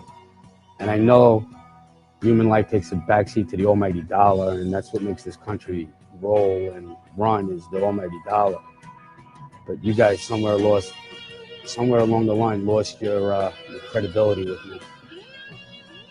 The Environmental Protection Agency, under direct orders from the White House, told New Yorkers that the air was safe to breathe. The administrator at the time, Christine Whitman, issued an internal memo on September 12th, declaring that All statements to the media should be cleared through the National Security Council before they are released. So what happened? The White House changed EPA press releases to add reassuring statements and delete cautionary ones. September 13th, the EPA draft release, never released to the public, says EPA testing terrorized sites for environmental hazards. The White House changes that to EPA reassures public about environmental hazards. September 16th, the EPA draft says recent samples of dust on Water Street show higher levels of asbestos. The White House version, new samples confirm ambient air quality meets OSHA standards and is not a cause for public concern. And the White House leaves out entirely this warning, that air samples raise concerns for cleanup workers and office workers near Water Street. Why all these changes? We were told that a desire to reopen Wall Street and national security concerns were the reasons for changing the press releases. Christy Todd Whitman should be in jail for manslaughter. Christy, go to jail. Do not piss. Go. Just go to jail. Lock yourself up. When I said that, everybody said, don't you think that's a little harsh? And I said, no. 6 months later, every politician was saying it. Everybody was saying it like it was like saying hi. I pat myself on the back for having the nerve and the audacity to say that. She took orders from Condoleezza Rice, who took orders from the White House. They knew the air was bad. They lied. You should go to jail for manslaughter. For every time somebody dies. James Sedroga, Don Jones, Tim Keller, my close personal friend who I had to go to his funeral, Officer Borgia, and the many more that have died. I take this personally now. I take it real personal. You got an ex-mayor running for president who claims he helped us. Standing on a pile with a bullhorn, Mr. President and Mr. Giuliani, does not constitute helping anybody at all. The EPA's public release assured people that there was no significant level of asbestos in the air, and that instead of evacuating, they could clean their homes with a wet rag. More people will die post 9/11 from these illnesses than died on the day itself. By 2006, 70% of the 40,000 Ground Zero workers had developed respiratory problems. Hundreds of them had developed cancer, and over 80 had died. To make matters worse, a large majority of the victims from the World Trade Center were denied a decent burial and treated like garbage. A pile of approximately 500,000 tons of ash located at Fresh Kills landfill contains 1,148 victims that have yet to be identified. Mayor Bloomberg has repeatedly denied family members' requests, replying, "I've only visited my father's grave once." On top of all of this, human remains were discovered up to 400 feet away from the South Tower, on the roof of the Deutsche Bank building. 300 bone fragments were discovered between April 7th and 14th, 2006, and more are expected to be found. Is all of the above possible with a gravity-driven global collapse? Were the Twin Towers brought down as a result of the airplanes that struck them and the fires that followed, or were they brought down in a controlled demolition? All right, some new information coming in. Report from Associated Press of a large plane crashing in western Pennsylvania. This is according to officials at the Somerset County Airport. A large plane crashing in western Pennsylvania. We had that plane crash. I'm sorry, go ahead, Skip. Say it again.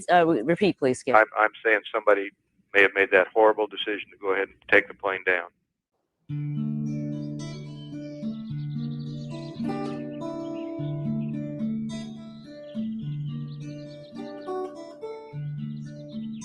(10:03 a.m. Shanksville, Pennsylvania. United Airlines Flight 93 allegedly plows into an abandoned strip mine at 580 miles per hour. 20 minutes flying time from Washington, D.C.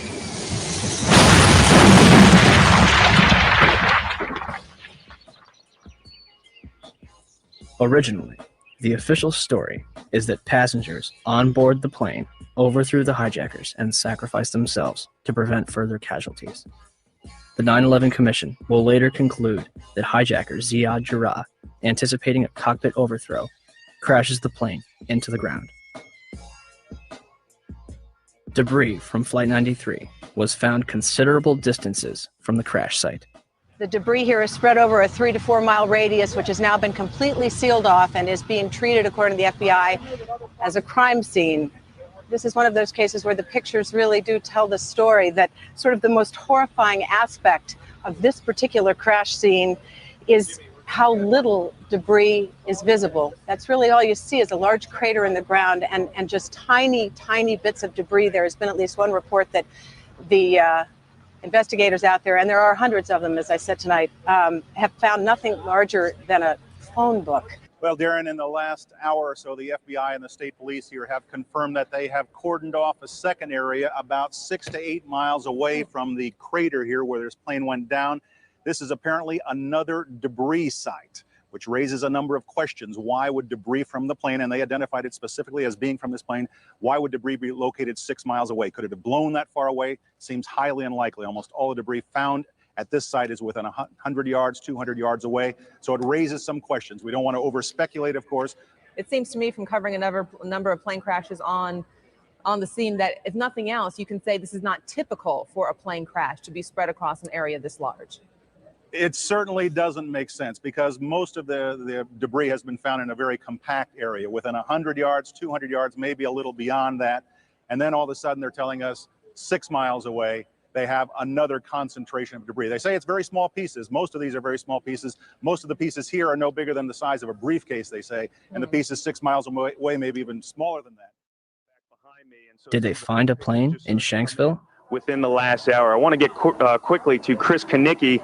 He was back there just a couple of minutes ago. And Chris, I've seen the pictures. It looks like there's nothing there except for a hole in the ground.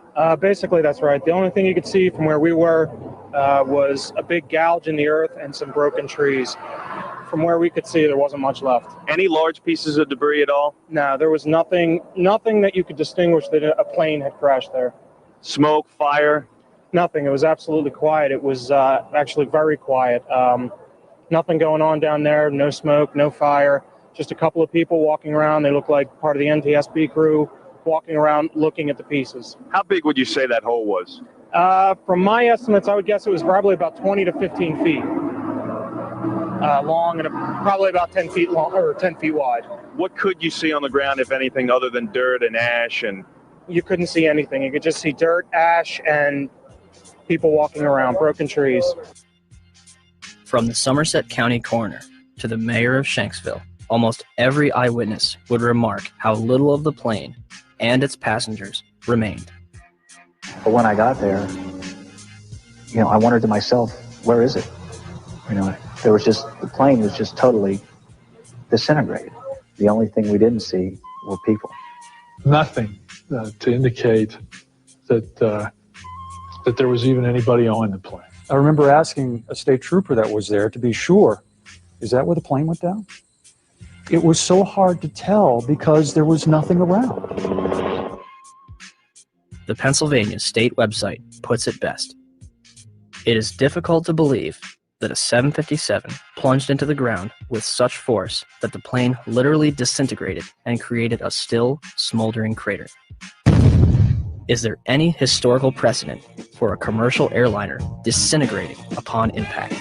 The emergency services realize their task is hopeless. John Heavey and his team confront the horror of the scene. The twisted wreckage of 191 lies scattered for hundreds of meters. Debris had smashed into the trailer park, destroying 5 homes. In 1988, Pan Am 103 exploded in mid-air over the town of Lockerbie in Scotland, killing 270 people. Terrorists checked a bag containing a bomb into the hold, but didn't board the plane. The sea below them is on fire.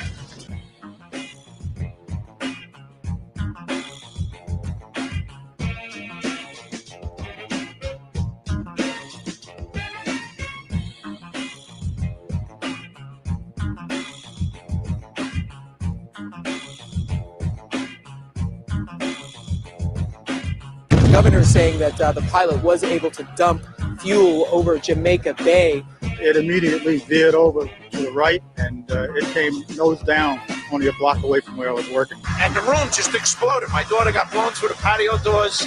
My wife got blown into the living room, and I got blown out the patio doors behind my daughter. Several blocks away from from the primary crash scene. The aircraft may have been rocked by vibrations severe enough to knock the engines off the wings. Jim, let me just tell our audience what you're looking at. These are from Jamaica Bay. This is clearly a part of the plane. Yes, that would be the horizontal stabilizer, the vertical tail fin on the back of the airplane.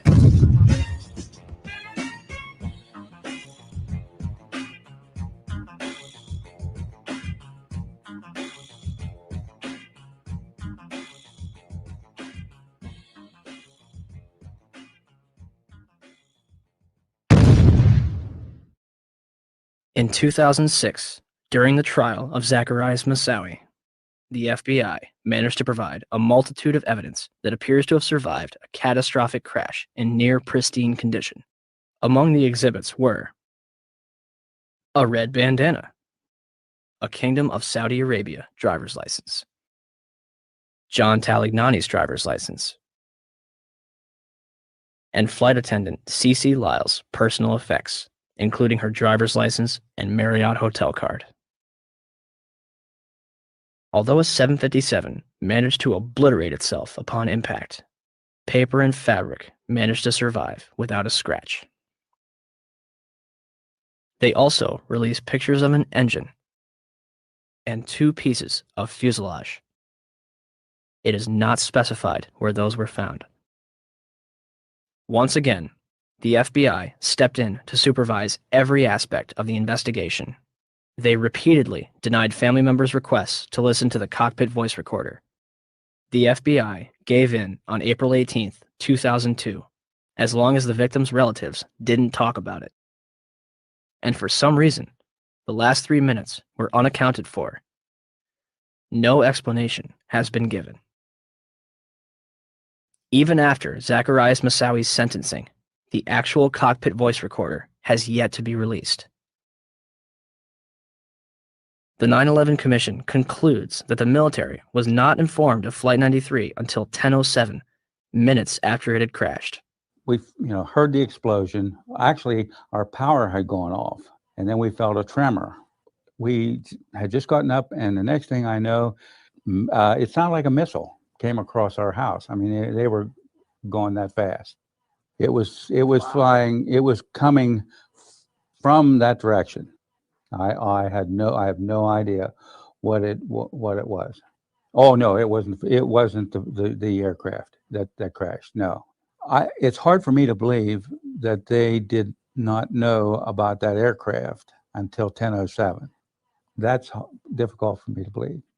Despite the discussions about military assistance, no one from FAA headquarters requested military assistance regarding United 93, nor did any manager at FAA headquarters pass any of the information it had about United 93 to the military. A year after 9/11, military officials were telling an entirely different story, that Flight 93 was being tracked.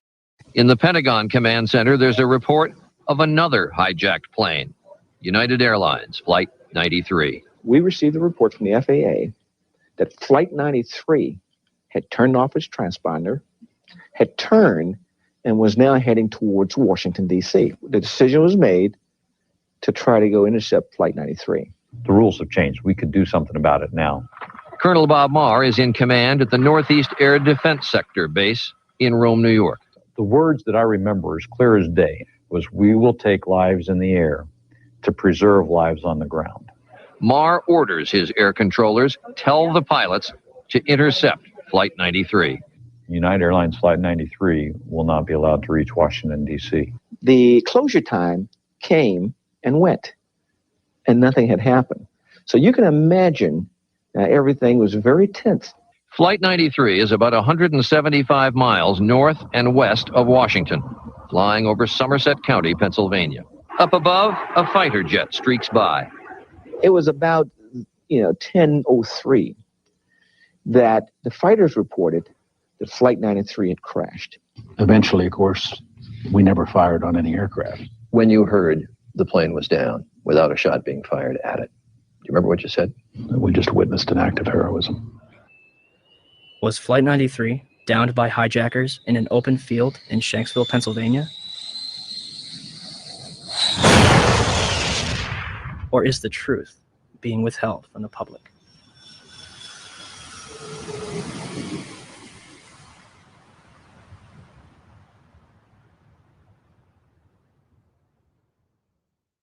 I want to tell you that we are getting word from New York right now that another building has collapsed. I understand that this is a 47-story building. It's building 7 of the World Trade Center, we understand, has collapsed in New York. And there you saw a video of it. Now, whether we don't even know whether this was something that was engineered for safety reasons or it just happened. For the third time today, it's reminiscent of those pictures we've all seen too much on television before, when a building was deliberately destroyed by well-placed dynamite to knock it down.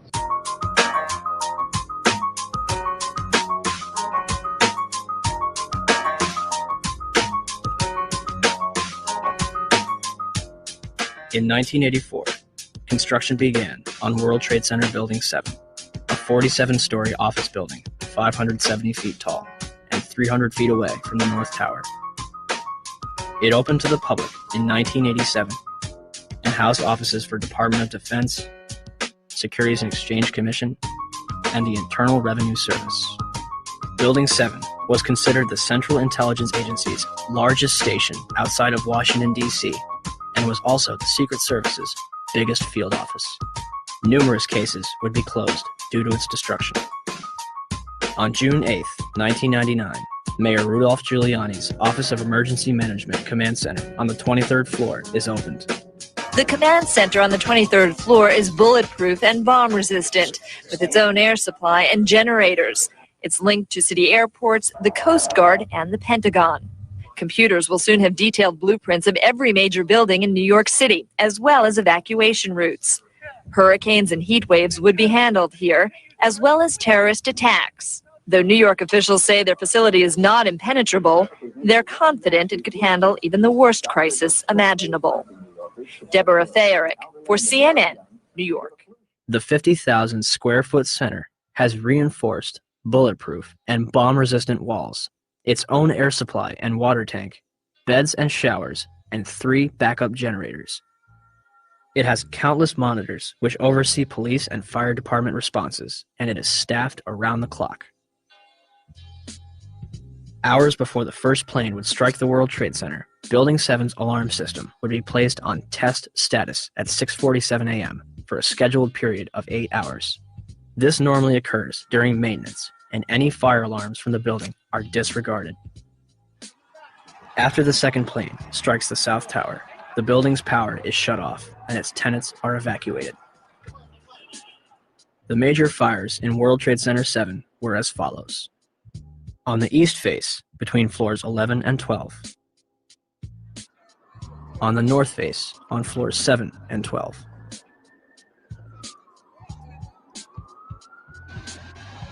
On the west face, between floors 29 and 30. Smoke obscures the entire south face of the building.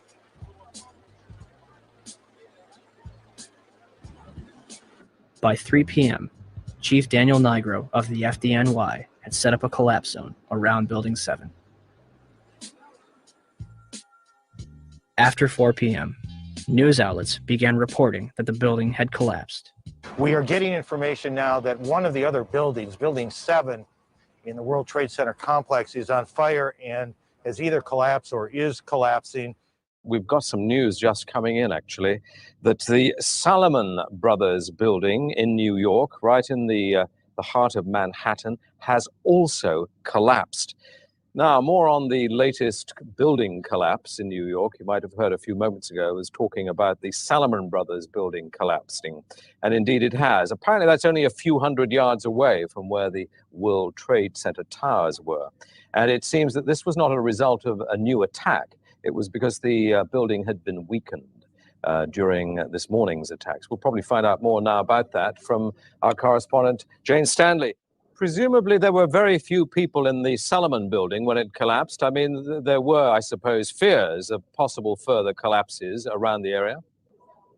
That's what you would hope, because this whole downtown area behind me has been completely sealed off and evacuated, apart from the emergency workers. That was done by the mayor, Rudy Giuliani. Jane, I think many of us, when we heard the news, perhaps on the radio earlier today, were completely flabbergasted by it and just couldn't comprehend it. I mean, it almost sounded too far-fetched. I was wondering what it's felt like for you being in Manhattan. Well, unfortunately, I think we've lost the line with Jane Stanley in Manhattan. Perhaps we can rejoin her and follow that up later.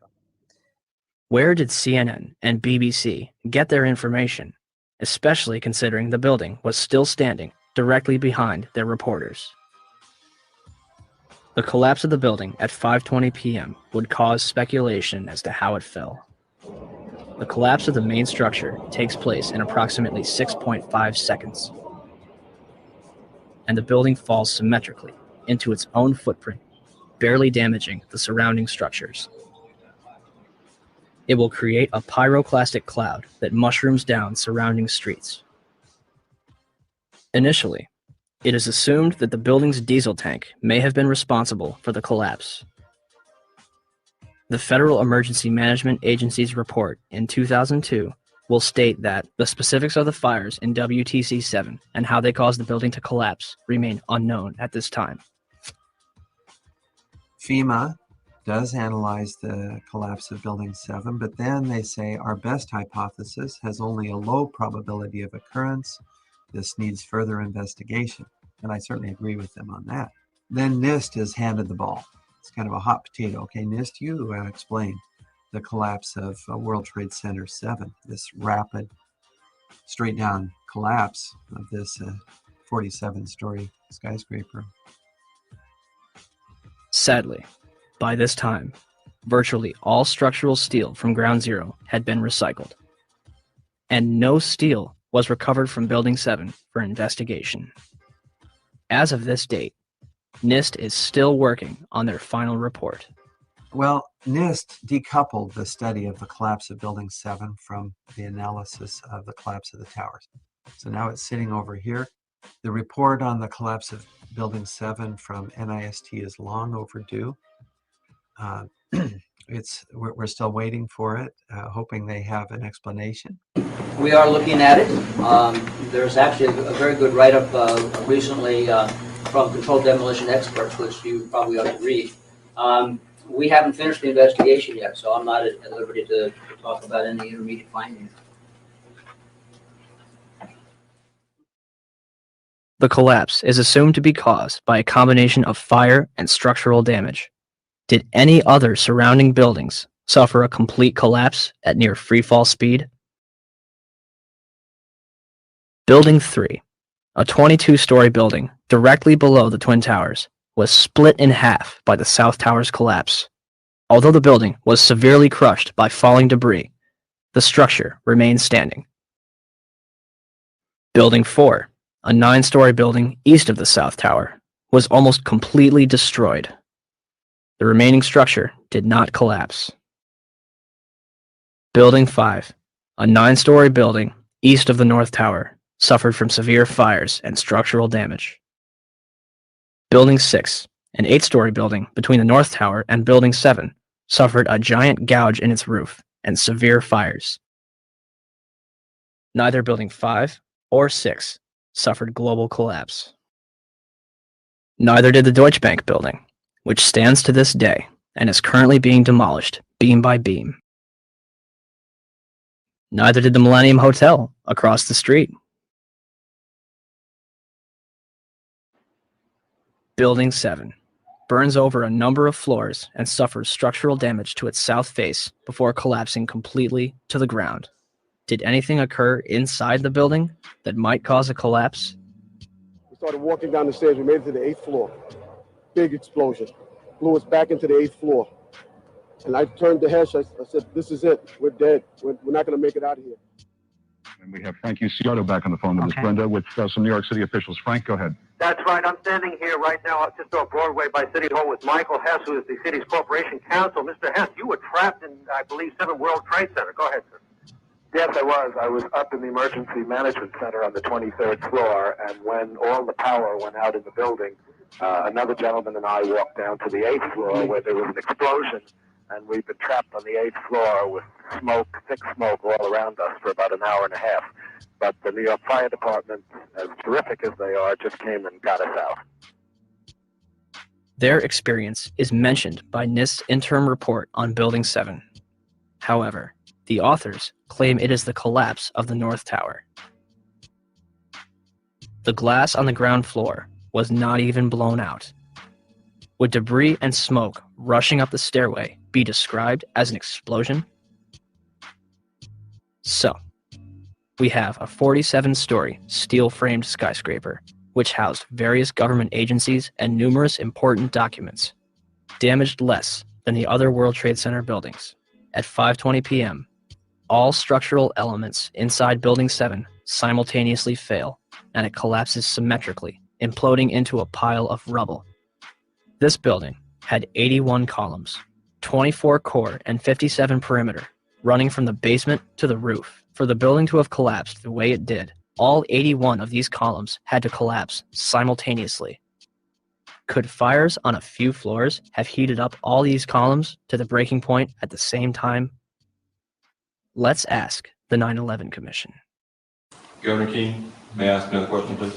At 5:20 p.m. on September 11th, World Trade Center building number 7, 47-story modern frame steel skyscraper that no plane hit, collapsed into a neat little pile onto itself and exhibiting all the characteristics of controlled demolition.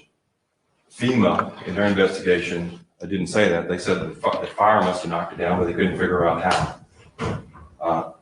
Video evidence shows what appears to be explosive squids going up the side of the building from south to north or from bottom to top as the building collapsed. There was molten metal found in the basement of that building at temperatures that exceeded anything a normal fire could cause.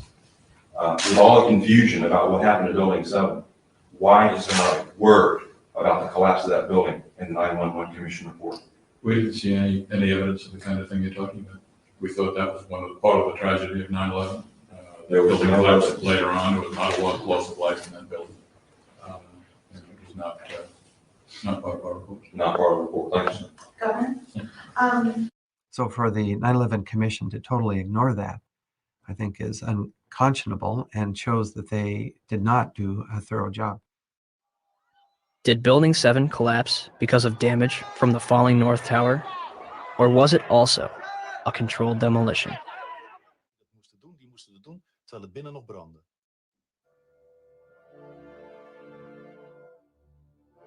Ja, dat is vreemd. De reactie op de beelden die we laten zien is onbevangen. Zie je vanaf boven gaan? Nee, je gaat vanaf onder. Die gaat vanaf onder, ja. Toch? Ja. Ze hebben gewoon kolommen weggeblazen. Er is nagesprongen. Dit valt anders dan het World Trade Center. Vind je niet dan? Ja, je ziet het, de onderste verdiepingen gaan eerst. Ja, en de rest zakt er gewoon in. Dus dit is controlled demolition. Zeker weten. Zeker weten. Er is nagesprongen. Dit is in opdracht gebeurd. Dit heeft een team gedaan van experts. Maar dit is ook op 11 september gebeurd. Dezelfde dag? Dezelfde dag. Dezelfde dag? Weet je dat zeker? Ja.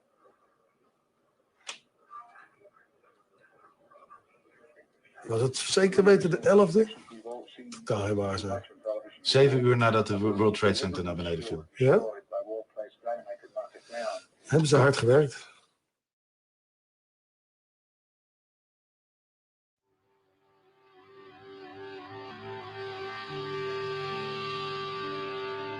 In the aftermath of 9/11, citizens and politicians alike would demand that steps be taken to ensure such attacks never happen again.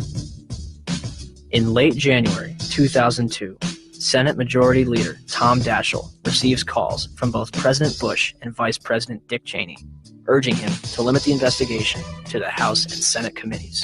The administration would continue to oppose the investigation until November 2002, when Congress creates the National Commission on Terrorist Attacks upon the United States to make a full and complete accounting of the circumstances surrounding the attacks. Democratic leaders concede several aspects after the White House threatens to create the commission by executive order, giving themselves considerable control. President Bush officially signs it into law November 27, 2002, and names Henry Kissinger as chairman of the 9/11 Commission. The Chicago Tribune puts it best. Kissinger is known more for keeping secrets from the American public than telling the truth. On December 13, 2002, Kissinger resigns from the 9/11 Commission due mostly to a congressional demand that he disclose his private business clients.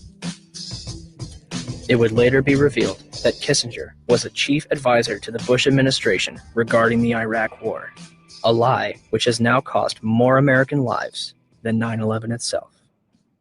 Thomas Kean and Lee Hamilton are named as chairman and vice chairman of the 9/11 Commission. By December 16, 2002, the 10 initial members of the 9/11 Commission have been appointed onto the stage.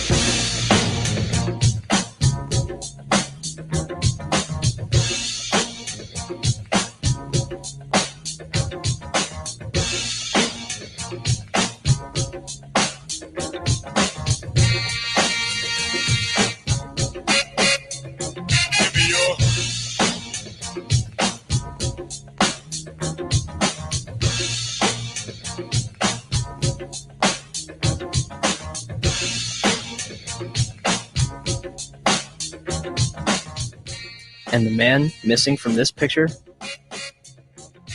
Philip Zelikow, Executive Director. He would shape both the commission and its final report.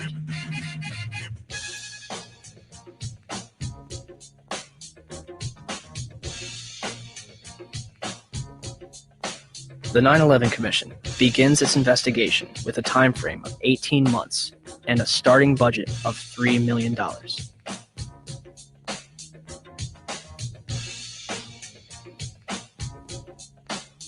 January 27, 2003. The 9/11 Commission holds its first hearing in Washington, D.C.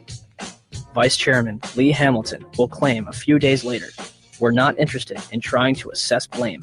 We do not consider that part of the Commission's responsibility." March 26, 2003. The Bush administration denies the Commission's request for an additional $11 million in funding. 3 days later, the Commission is offered $9 million, and they accept. In April 2004, President Bush agrees to testify before the 9/11 Commission, but only if Vice President Dick Cheney joins in. Why do they insist on appearing together? The 9/11 Commission wants to ask us questions. That's why we're meeting, and I look forward to meeting with them and answering their questions. Why you're appearing together rather than separately, which was their request? Because it's a good chance for both of us to answer questions that the 9/11 Commission is looking forward to asking us, and I'm looking forward to answering them. On April 29th, 2004, behind closed doors, President Bush and Vice President Dick Cheney appear together before the 9/11 Commission for approximately 3 hours. They are not placed under oath. Their testimony is not recorded, and the Commission's notes are subject to White House censorship. President, as you know, a lot of critics suggested that you wanted to appear jointly with the Vice President so that you two could keep your story straight or something. Yeah. Can you tell us what you think of the value of appearing together and how you would answer those critics? Yeah, first of all, look, I mean, if we had something to hide, we wouldn't have met with them in the first place. I came away good about the session. I think they found it to be useful. Yeah, Adam. Mr. President, Yes. don't you think that the families deserve to have a transcript or to be able to see what Adam, you you said? asked me that question yesterday. For an I got answer the to same that. answer, yeah. May 19th, 2004, Rudolph Giuliani testifies before the 9/11 Commission. We will now hear from our first witness, the very distinguished former mayor of New York City, Rudy Giuliani. Mayor Giuliani, would you please rise and raise your right hand and place you under oath? And the fact that so many of them interpreted it that way kept a much calmer situation and a much better evacuation. These people.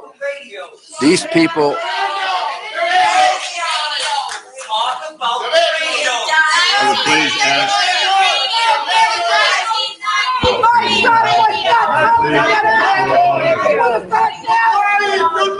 My son was murdered.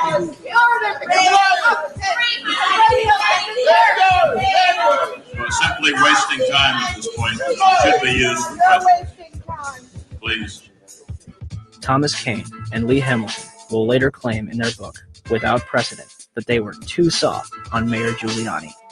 One of the questions they failed to ask was who warned him that the South Tower was going to collapse. Mr. Mayor, can you hear me? I can, Peter. Are you talking about did you go immediately to the Office of Emergency Management? I went down to the scene and we set up headquarters at 75 Barclay Street, which was right there with the police commissioner, the fire commissioner, and we were operating out of there when we were told that the World Trade Center was going to collapse. And it did collapse before we could actually get out of the building.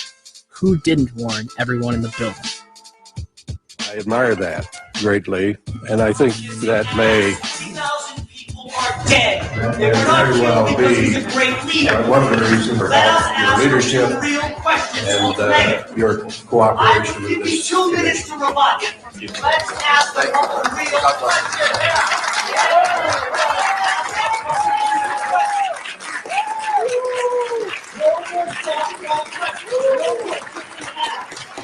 My brother's a fireman.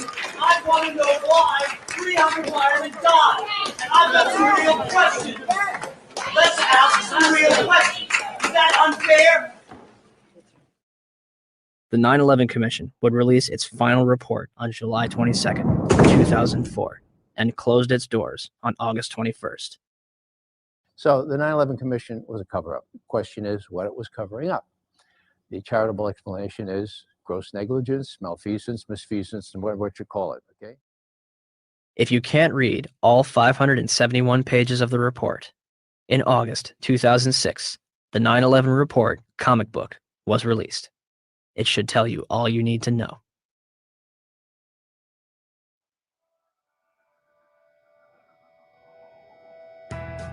On the morning of September 11th, 19 Arabs boarded 4 commercial airliners at 3 different airports and crashed them into the World Trade Center and the Pentagon, with 0 military intervention.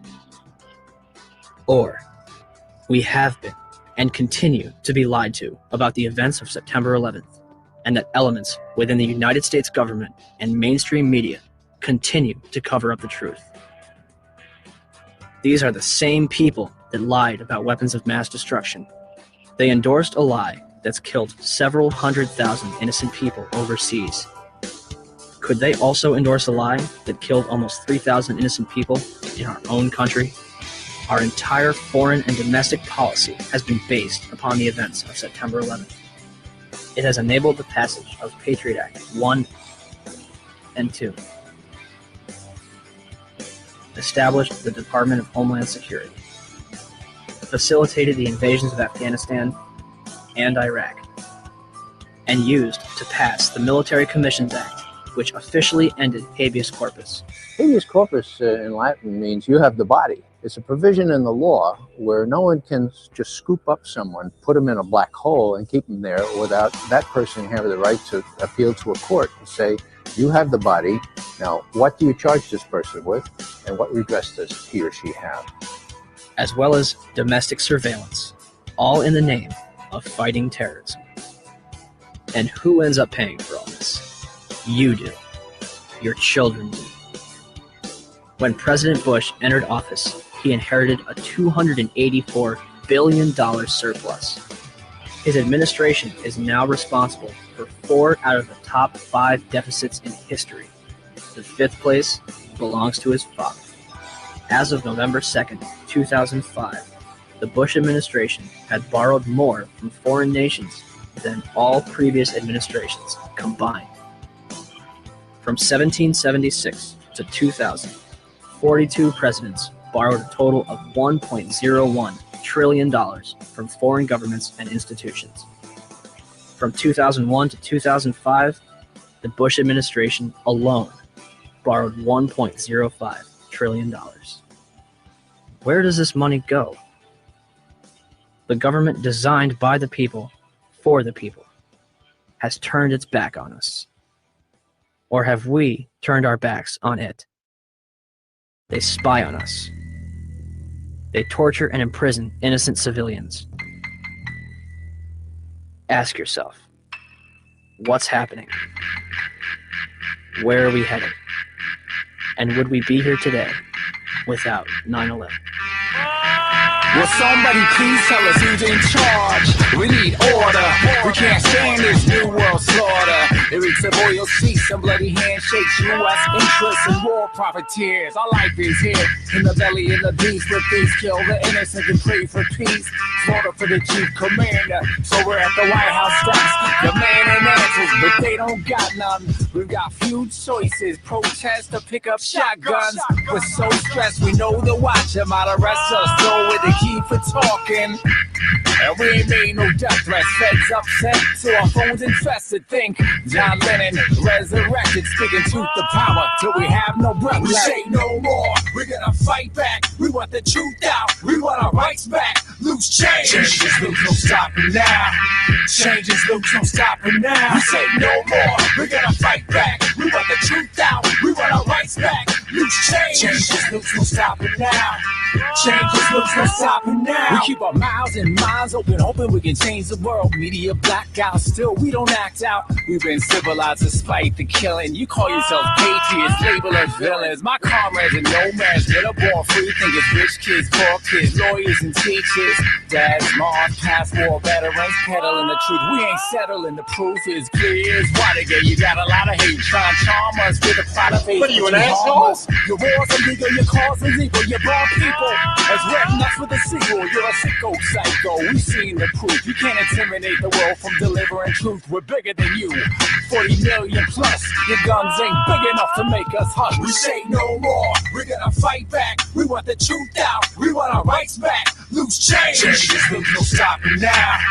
Change is loose, no stopping now. We say no more, we're gonna fight back. We want the truth out, we want our rights back. Loose change. Change is loose, no stopping now. Change is loose, no stopping now. We do this for the lives lost, devoured by evil, for the sake of the memory of innocent people. Engulfed by the gluttony of hooligans who leave the world in ruins. Men here to do a sin, but there's just a few of them and more of us. We warriors on the quest for justice. We crush the lies, trust only the facts. Just open your eyes. Who really attacked my feelings exactly? Facts be lacking on the hijacking, synchronized war against facilitated plane crashes. And they wonder why we keep asking questions of my lesson, lady liberty, like it's a profession. So here we are, the infantry. We the people simply need to start a revolution of our minds, and eventually the crime of the century will finally be solved. Until then, we stand tall and say no more. We're gonna fight back. We want the truth out. We want our rights back. Loose change. Change is loose, no stopping now. Change is loose, no stopping now. We say no more. We're gonna fight back. We want the truth out. We want our rights back. Loose change. Change is loose, no stopping now. Change is loose, no stopping now. Remember this, your government funded and trained Al-Qaeda. Your government funded and trained Al-Qaeda. I'll say it one more time. Your government funded